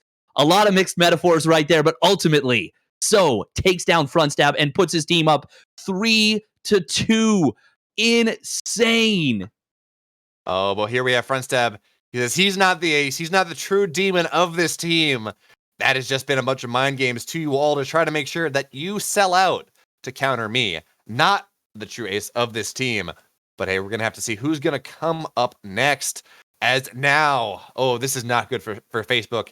This is match point for Shopify here. Now, what do you think? Do you think we see Zero played here? Just clear it all out. Do we see them go to game 7 and say, hey, look, if we game 7, we're pretty sure Zero is going to win regardless. Let's keep that in our back pocket as we have another good player ready and waiting to snatch victory in this grand finals. Honestly, I don't think so. I don't think we see Zero. I think we'll probably see them play it a little bit more conservatively. And honestly, they kind of they kind of enjoy the fact that Zero's waiting in the wings as that Game 7 player. It kind of likes to set himself up as the hero. Would be very interesting to see. Oh man, what a magnificent snipe build though from So. That is, he has really come in the clutch for his team twice now, and they would have been in some trouble, to be honest, if pardon me, Front Stab had won that one, because all of a sudden you got a potential little mismatch here, but it looks like we're actually going to get a rematch of Game 4. A chance for redemption for Incarnate. It's going to be Pluto versus Incarnate here. Which I believe then sets us up for Zero versus Arcane, maybe? I feel like it would have to be. That or maybe Zero versus Pluto if Pluto's got a snipe build. Oh, never mind. Pluto is playing. Zero versus Juno, maybe. But I feel like ZVT is one of those matchups where skill really comes to the forefront, and it's a lot harder to make up MMR differentials than some other matchups. Yeah. They are talking about sour spinach here. This is pretty cool. Now, is Incarnate going to be able to deal with Pluto, or is Pluto going to take the personal 2-0 against Incarnate? What are your thoughts going into this one? You know what? I think game number 1, yes, the Proxy Void Rays, they did a lot of damage, smacked him down. But I feel like Proxy Void Ray, for the most part, that really worked. That worked so well because of the build that Incarnate did. He tried to be aggressive, didn't really work. So I think if Incarnate goes, he plays just a solid, standard defensive setup, like what you would see a Terran normally do. He's going to be able to defend the Proxy Void Ray a little bit more, and I don't even think we're going to see that. I think we're going to be in that situation where, fool me once, shame on me, on you, fool me twice, shame on me, right? I don't think any sort of Proxy Void Ray setup is going to be nearly as successful the second time around. And I think Pluto is probably aware of this. He may throw something else weird. I've seen Proxy Robo against Terran work on occasion. He may have some other cheese up his sleeve, but we are certainly going to see something a little bit different here on Oxide for our second ace map. That we will. Man, this is just so hype. So has really come through in the clutch for his team. I really have to say that 2 drone pull down to the natural. So I want to explain why that was such a big move. Funny. In order to recognize what an opponent's doing, when you scout in there with that first Reaper as the Terran, you should see an expected number of drones. And if you see that number of drones, you assume everything is totally normal. So what players almost always do is they pull 2 drones off of Gas's Zerg, send them down to the natural, and therefore there's a certain number of drones there. But what So did to misrepresent what he was doing and to sell a standard play is he pulled 2 drones from the middle line and showed the same number of drones, and therefore, based on that limited information that was fed to him, Front Stab sees, oh, okay, there's this number of drones at the natural. This has to be a standard build. He stopped mining gas. But what really happened is there was just the Galaxy Brain 300 IQ mind games. And from that point on, Front Stab never really dedicated a lot of effort for scouting. And it was that oversight that cost him the game and may very well end up costing his team the entire series here.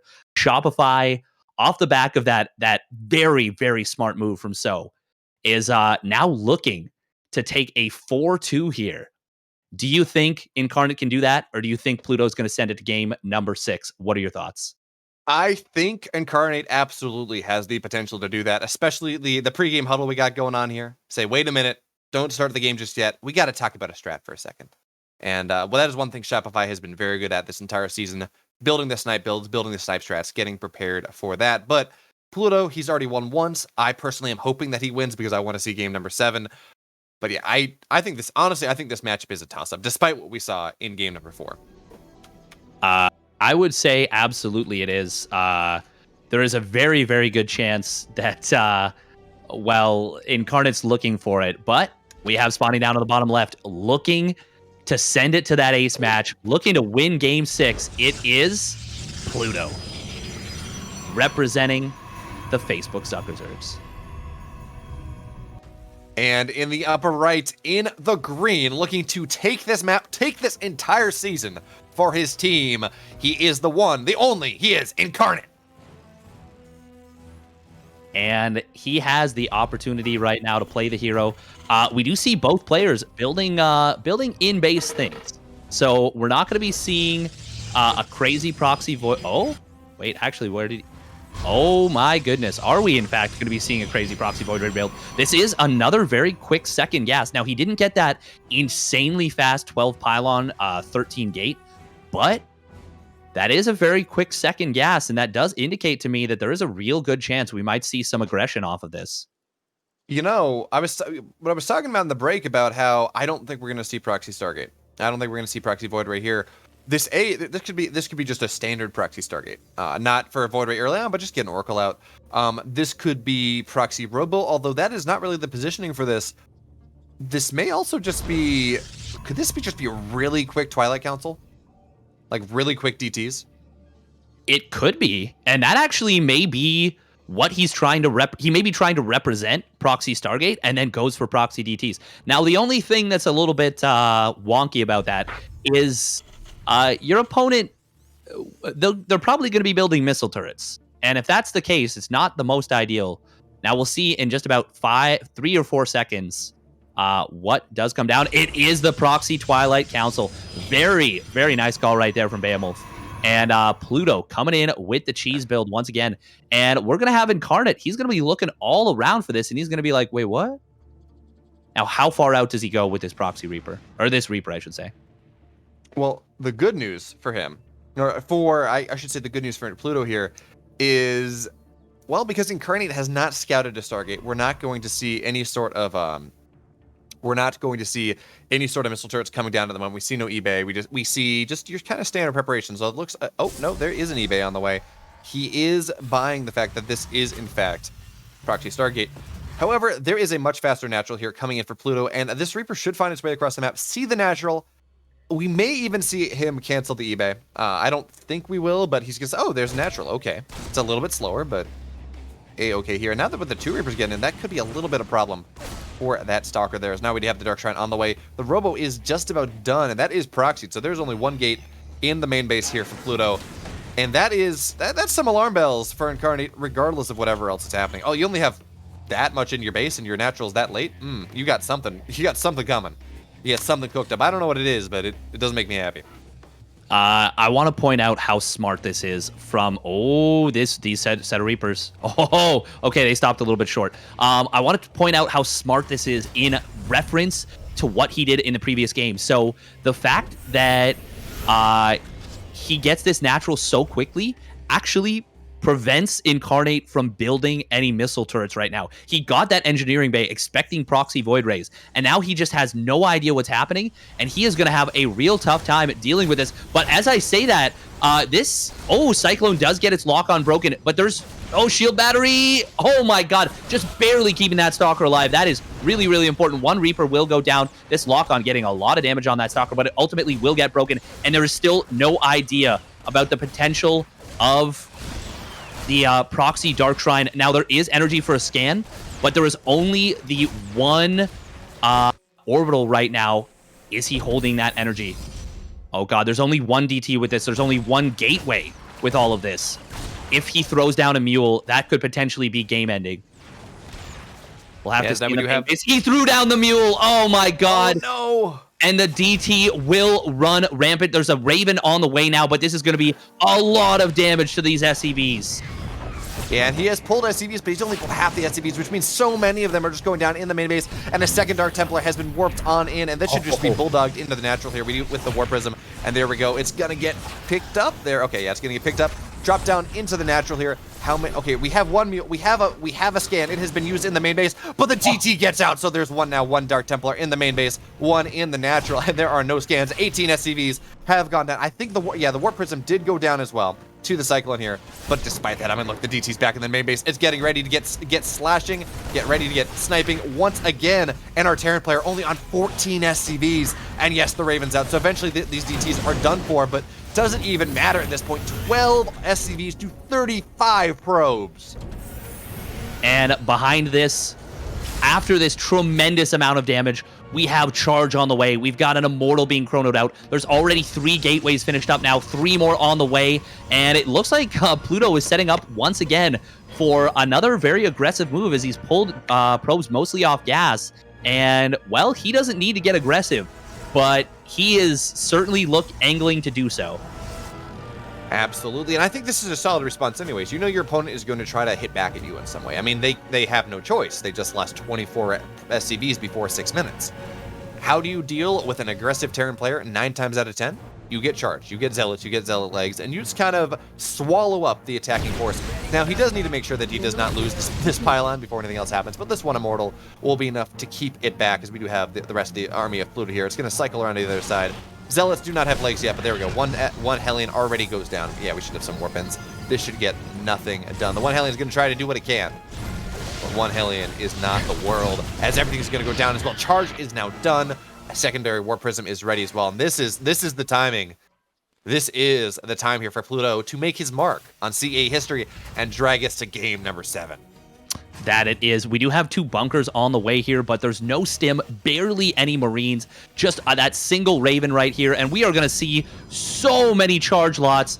It's already up to 13 here, and, well, what can we really see here right now? I don't think it's going to be very much, as the charge lots rush on in. Gotta go to this live screen right now, and, well, I think this is just going to be too much to handle. And the bunkers get eviscerated. The auto turret gets taken down very quickly. And, oh my god, even with a kind of a blunting of the first attack, this rewarping of charge lots is just going to be way too much to deal with. And honestly, I think we're predestined to go to that game number 7. The prophecy is real. The prophecy will be realized. The charge lots they're running on into the main base. More and more warpins getting on in here. And behind this, of course, Pluto, he's got a third base. He doesn't even care if this works. He just has to do some amount of damage. And there we have it, GG. Pluto takes it. We're going to game number 7. That we are.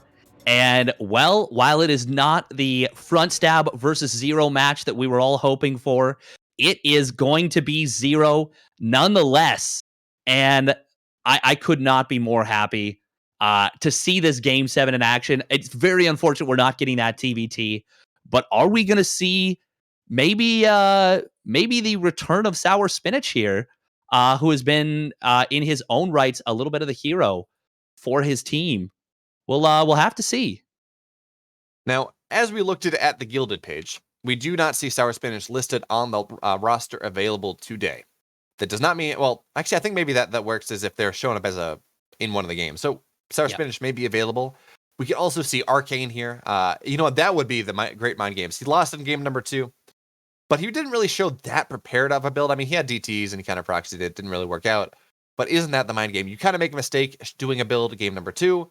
You say, actually, no, this is to make it because I'm confident we can get to game number 7. And then I will show the real thing. I will show what I've actually prepared in the match where it matters. I have lulled you into a false sense of security. And that's now where I'm going to make use of my true strength. I don't know if that's what we're going to see here. Arcane may just be tired, and that just may have been what happened. But regardless, Steadfast, it's game number 7. I am positively giddy. So am I, and we are going to be getting Juno versus Zero here. We got a little bit of a meme here from Incarnate saying TLO as the ace.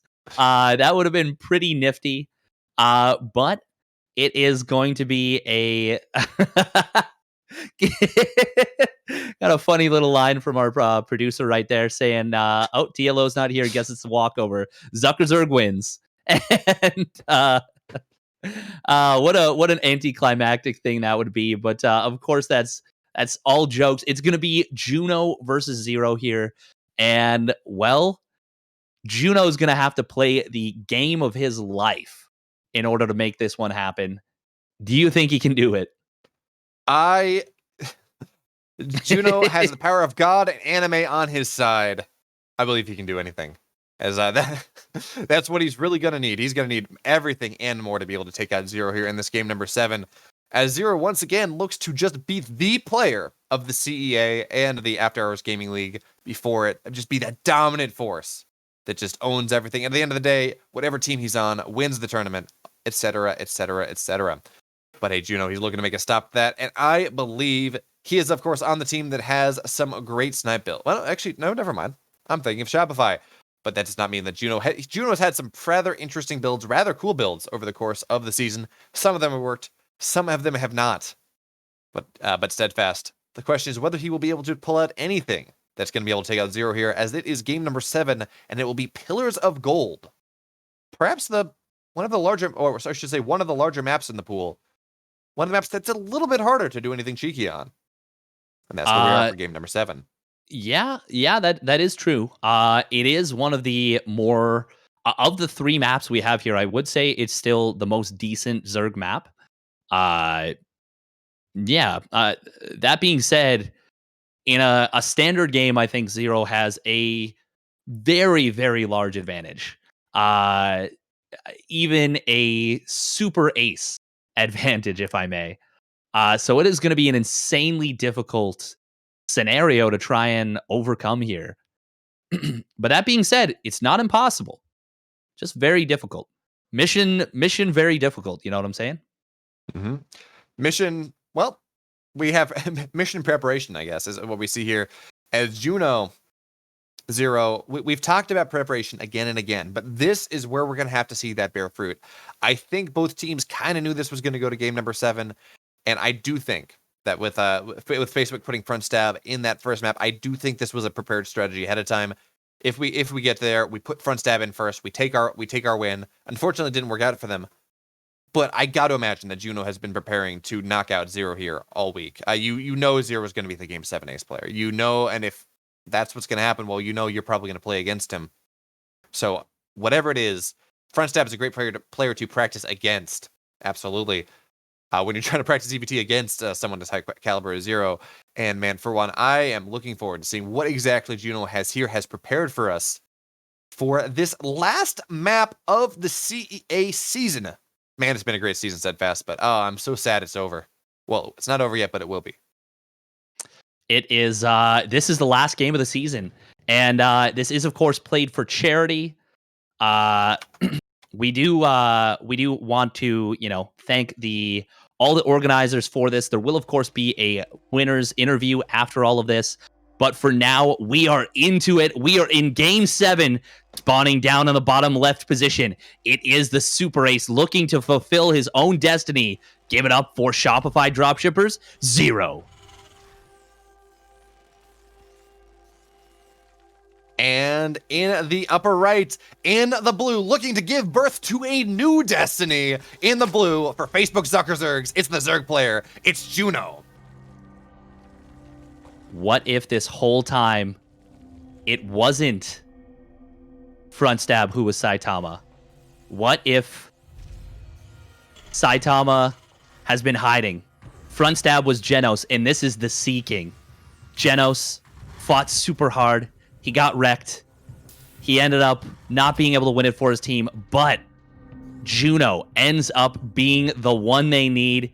He ends up, just absorbing that punch to the back of the head and going right through the Sea King at the very end.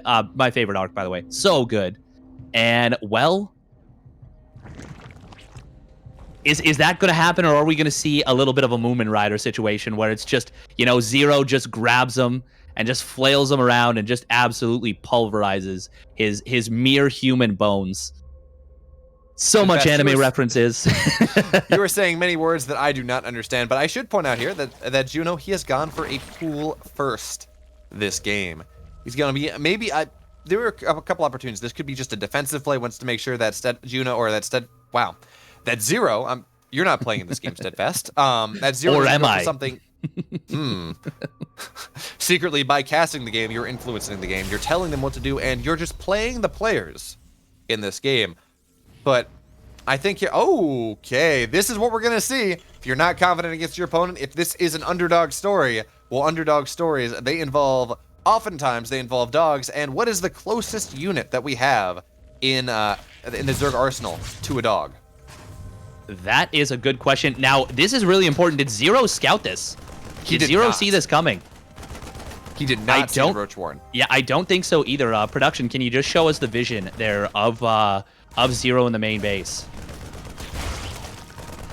Of Zero's vision of Juno's main base. He did not see the Roach Warren. We have the confirmation right there. And, well, this Overlord is going to get to the high ground. We do have a bunker starting up right now. This is... Juno's putting it all on the line right now. I think we're going to see... Oh, no, this is actually just the Railgun build. This is the Railgun build. Yeah, it was like, 19 Roach out, let's go. But no, with more Queens on the way. And there is the lair, the 3-minute lair. And the Reaper's going to go on in. It will get taken down. It will see the lair. And this is going to give Juno the exact... Or this is going to give Zero the exact wrong idea. This looks like a later build. Yeah, it's 2 base meta. It's maybe it's a Roach Nidus. He's not going to expect these 3 Roachers coming across the map, trying to get all this damage. Yeah, he's got a bunker on the way, but it's 2 Marines in a bunker. It's not nearly enough, as the Roachers are just going to run right on by. Yeah, they need to run right on by, and they need to do it now before there's more Marines in that bunker. 4 Marines will take a heavy, heavy toll on these Roaches, but Juno's just going to chill, actually, and, well, that's a little bit of an opportunity missed right now. He is going to go up into double gas behind this, so it will be very much so the strictest version of the Railgun build. And that means we're going to see him go up into that 2 base muta behind this. Almost definitely. Oh, there we go. We will see these Roaches try and run on by. But 3 Marines in a bunker, that's going to be a lot of damage. Only 1 drone getting taken down, or 1 SCV getting taken down so far. That's not worth it. Not even in the slightest. Yeah, unfortunately, the Roaches always stayed within range of that bunker. There was definitely positions for them to just kind of run on by and start killing SCVs, but Juno not really finding it. But we already have the Spire on the way, and Juno, he's going to look to take back the damage that he took earlier on by getting those Roaches across the map, trying to get something done and failing to do so. But if he can get his 8 mutas out or whatever, I'm not too familiar with the Railgun build. I don't know how many mutas they get to start, but if he can get his mutas out across the map, start killing SCVs, doing things like that, and maybe that's where he's going to find his advantage in this game number 7. Oh, we just had a scan on that Spire, and it immediately got canceled. Double Evo Chamber and Roach Speed. The mind games from Juno are real. Oh my goodness. And a 3rd base as well. So this is going to be like a delayed 1-1 Roach timing. I mean, the trick, though, is... Well, the 3rd base is only just now getting started. The 1-1 is so far off that any sort of 1-1 timing is going to be so far delayed. And we already have Zero's army moving across the map. It says, look, you tried to be tricksy. You tricksy hobbit. Tricksy hobbit says, it's not really going to work. I just going to put some pressure on, but I guess Zero's running home. And, well, oh my god, this Viking is the MVP of the CEA right now. It scouts the cancel of the Spire, and it scouts Nidus Network. Now, that Nidus Network was actually a fake. Did Zero see that there's double Evo? Need to get some vision of Juno's base for Zero. He did see that. Okay. So, this could be a little bit confusing for him. Yeah, I think... Yeah. You know, there's that old axiom, you know, if I don't know what I'm doing, you can't know what I'm doing either, which is why it's sometimes it's so painful to play players that just really rely on their mechanics and nothing else. They don't play the game the right way, quote unquote, and then you're just trying to scout them and you have no idea what they're doing, and then they show up at these weird timings that you're not prepared for because you've been scouting, and scouting is actually your downfall.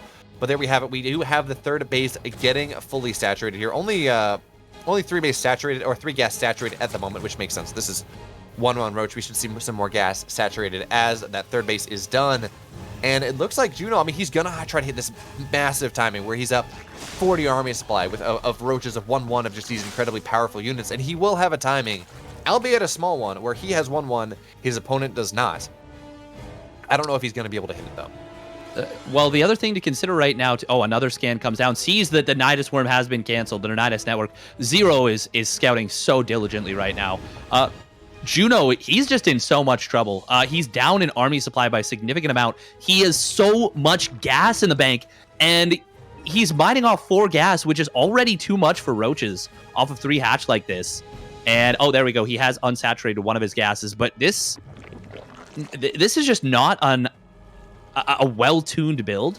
And as a result, he's down an army supply. This first drop from Zero is going to get into the main base. It's going to pick off a couple of roaches that are popping out, and it is going to find a lot of drones. Now, 1-1 will finish, but we're going to see so much damage before this can get cleaned up.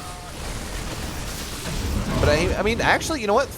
Yes, Yeah, lost mining time. Yes, a couple overlords, but that's only 3 workers. Now, I do believe this 4th base.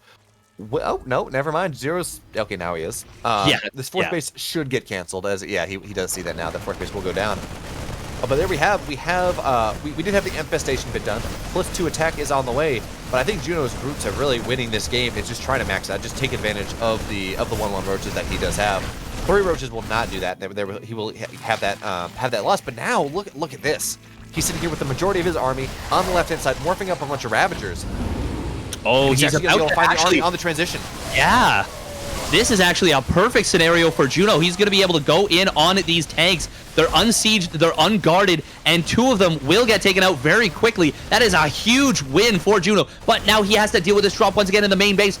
No, so many more drones going down. 13 drones going down during all of this. Juno is pushing for broke on the 3rd base. The SCVs will get pulled. There's a tank in the backdrop, shelling away quite nicely. The Ravagers cannot get the Corrosive Biles on it, but a huge Corrosive Bile on top of those Marines will take down a good number of them, and a lot of SCVs going down, but still, this is looking like it really, really favors Zero right now. He is up a lot of supply, and he is on top of his opponent's production. Absolutely, and this 1 drop has won the game for Zero here. The army on the other side of the map for Juno, it is gone.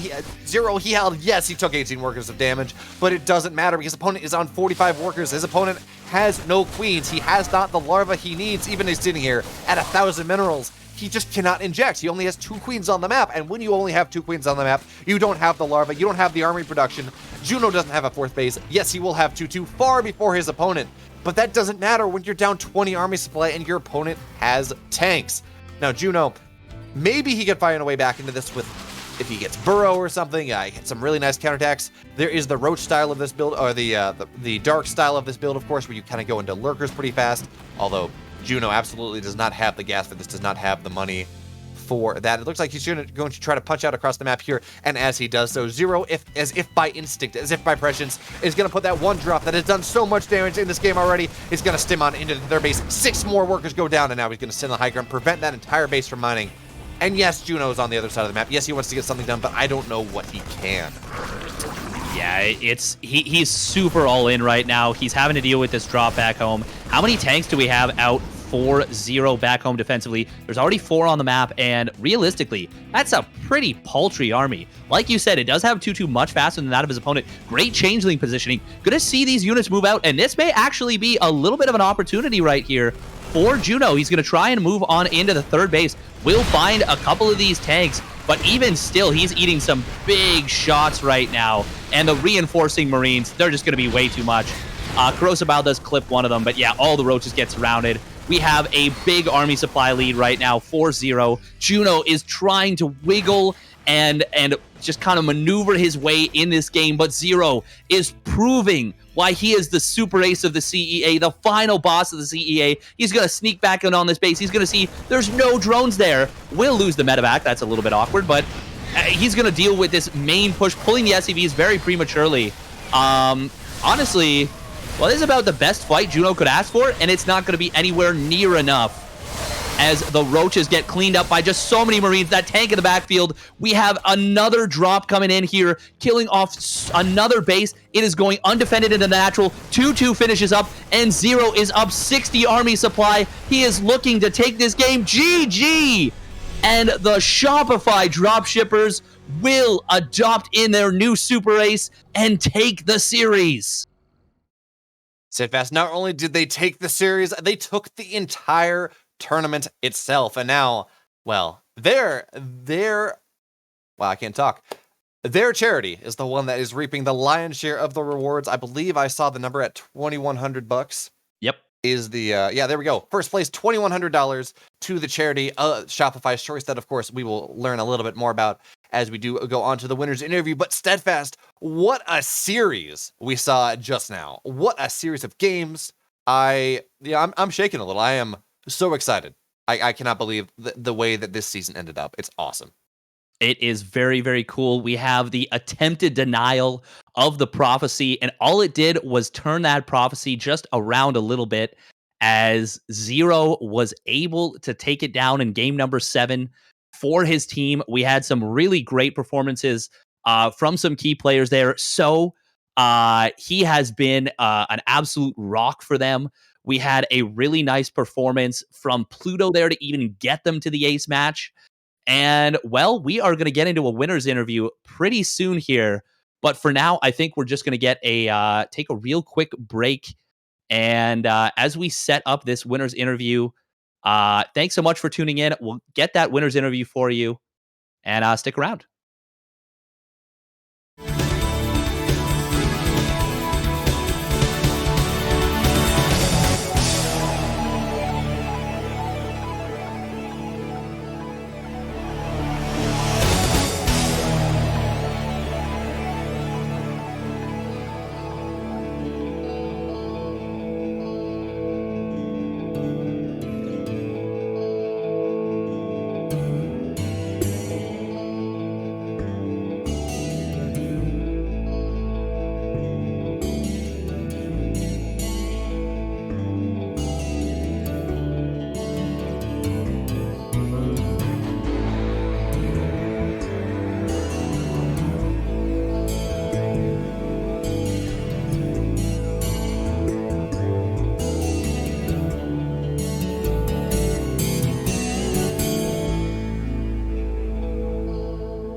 Welcome back, everyone. We are here once again, myself and BeoMulf, and we are joined by the victorious here, Zero and Aleph Not. We're gonna drag them into the call, get their thoughts on what's going on. First things first, congratulations, both of you. And well, I guess why don't you introduce yourselves a little bit? Sure. Zero. Terran player. 5.9k MR right now. Been Shopify for 3 months. And yeah, pretty happy about that win. Although I am really disappointed that front staff chickened out. Didn't play in game 7.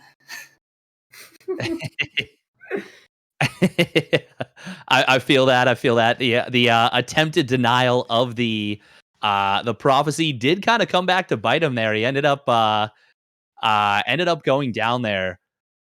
What were your actually, Aleph Not, why don't you talk a little bit about well, first of all, reintroduce yourself.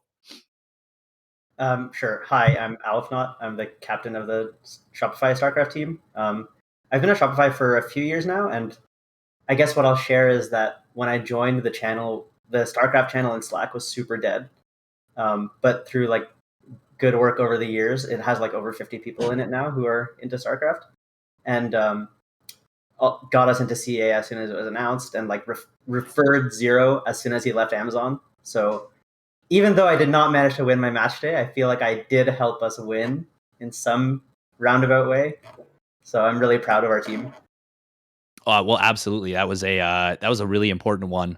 And you know, securing a super ace, the moves made in the offseason are oftentimes just as important as those made in the regular season. I remember at the very beginning of this season, actually, you talked about it, and you talked about how you had a special player ready to switch over, and it was a little bit of a teaser, and it ended up being the absolute difference maker for sure. And it's cool to see that kind of blossom throughout the season. Next question, I guess. Talk a little bit about the charity that you guys just won $2,100 for. Talk a little bit about that. Oh yeah, that's super awesome. I almost forgot about that. That's great. Yeah, we're playing for the Against Malaria Fund, which is one of the top rated effective charities in the world. So there's an agency called GiveWell, which rates charities based on how much good they can do per dollar donated in a data-driven, evidence-based way. And the Against Malaria Fund is really, really good at it. So I'm really super happy to be able to contribute that money there. Awesome. Yeah, awesome. I mean, it's a fantastic charity. Like you said, really cool to see. I talked about it before, but it's really cool that you kind of did the analytics on that, and like it kind of matches the play style we've seen from you guys throughout the season. A lot of data-driven victories, and it's really cool to see that continue. Even just almost in your way of life. BeoMulf, do you have any questions for our lovely gentleman here? Yeah, so Zero. I believe Select was the first player hired by Shopify strictly because of their Starcraft ability. I believe you got an internship there. And then we had TLO coming on. How does it feel to be one of the first 3 players that have been hired by Shopify based off your Starcraft prowess? And yeah, I'm sure you do great elsewhere, but coming in here as the highly prized commodity that you are has allowed you to win the finals. Well, I wasn't actually hired for my StarCraft skills, unlike TLO and Select. But yeah, I mean, winning this, and then work is going well too. We just finished the project, my team, and yeah, so like I don't know, it's proof that StarCraft is important. It makes you better in everything else.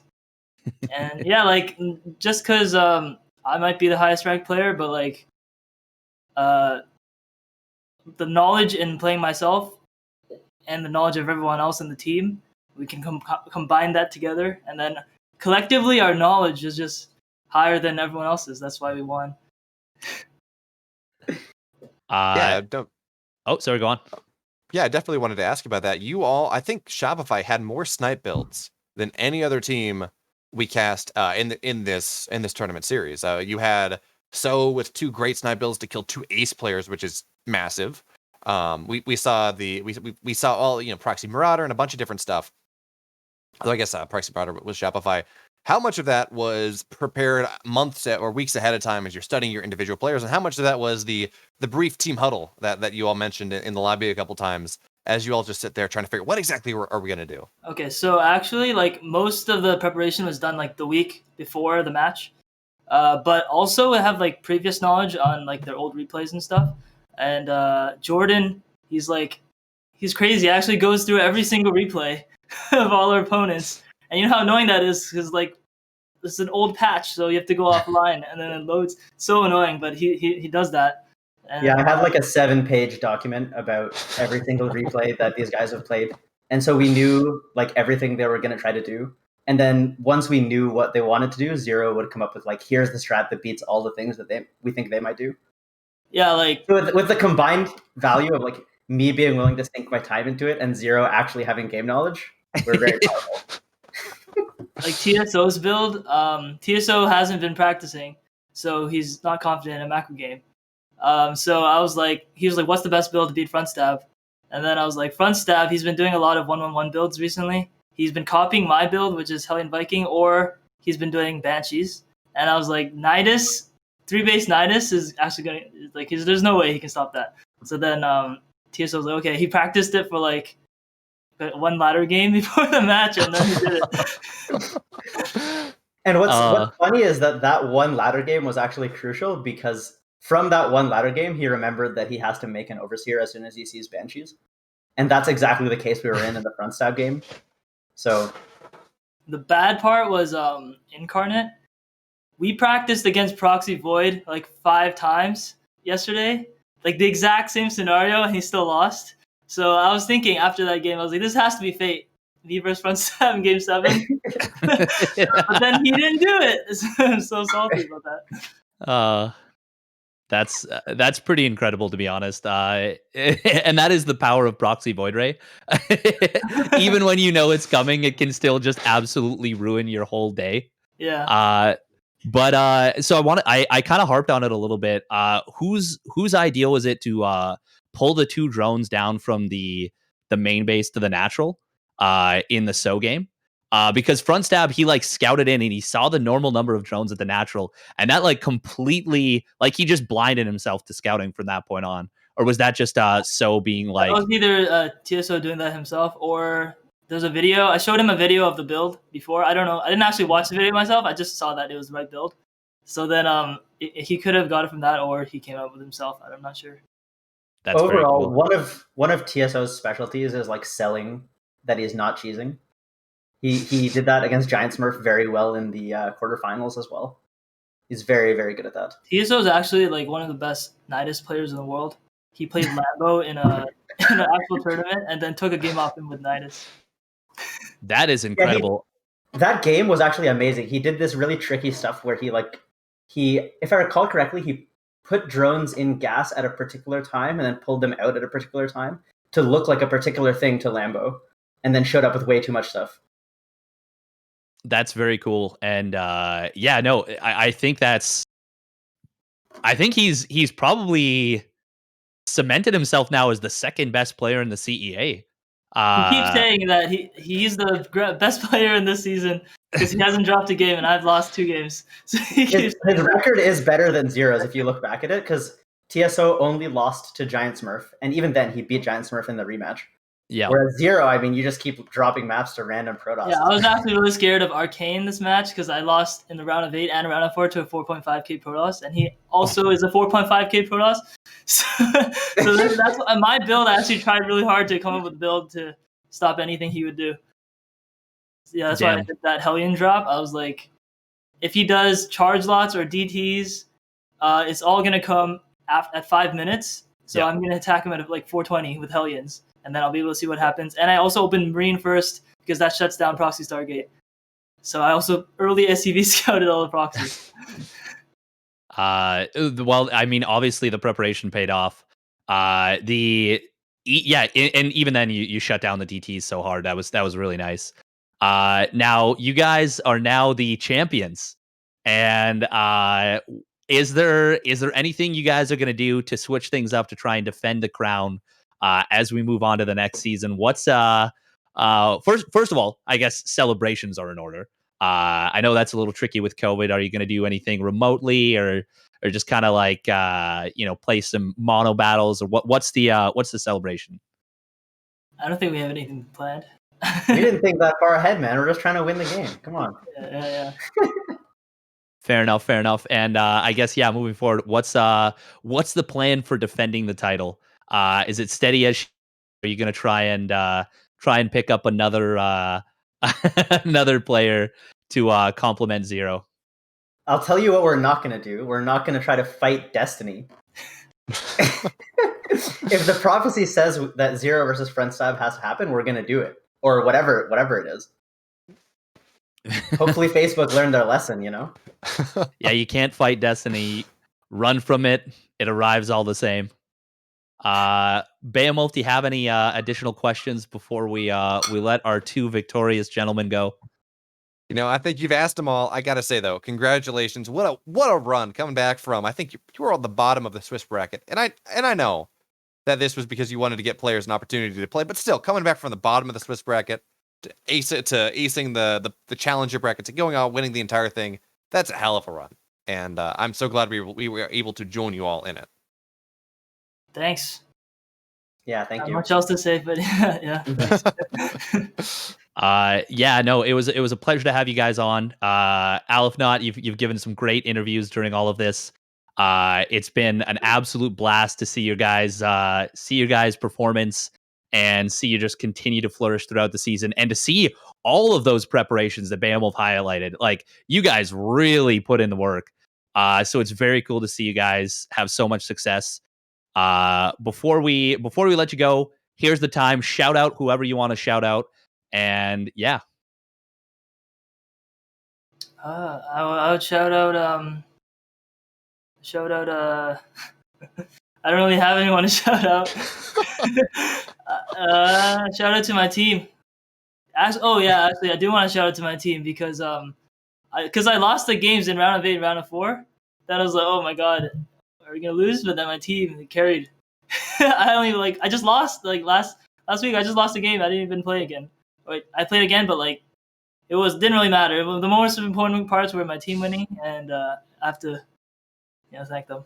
So that's why I had to work hard to win my games this week. Yeah, that's definitely the case. If you only watch this broadcast, it looks like Zero just carried us, but Zero kept losing, man. And every single member of our team pulled out wins that were required. We needed those wins to make it here in the first place. So I'm super proud of every single person on the team. Shout outs to them. Awesome. And that's a great sentiment to end it on. The team ended up carrying everything through. Once again, I want to thank both of you for joining us today.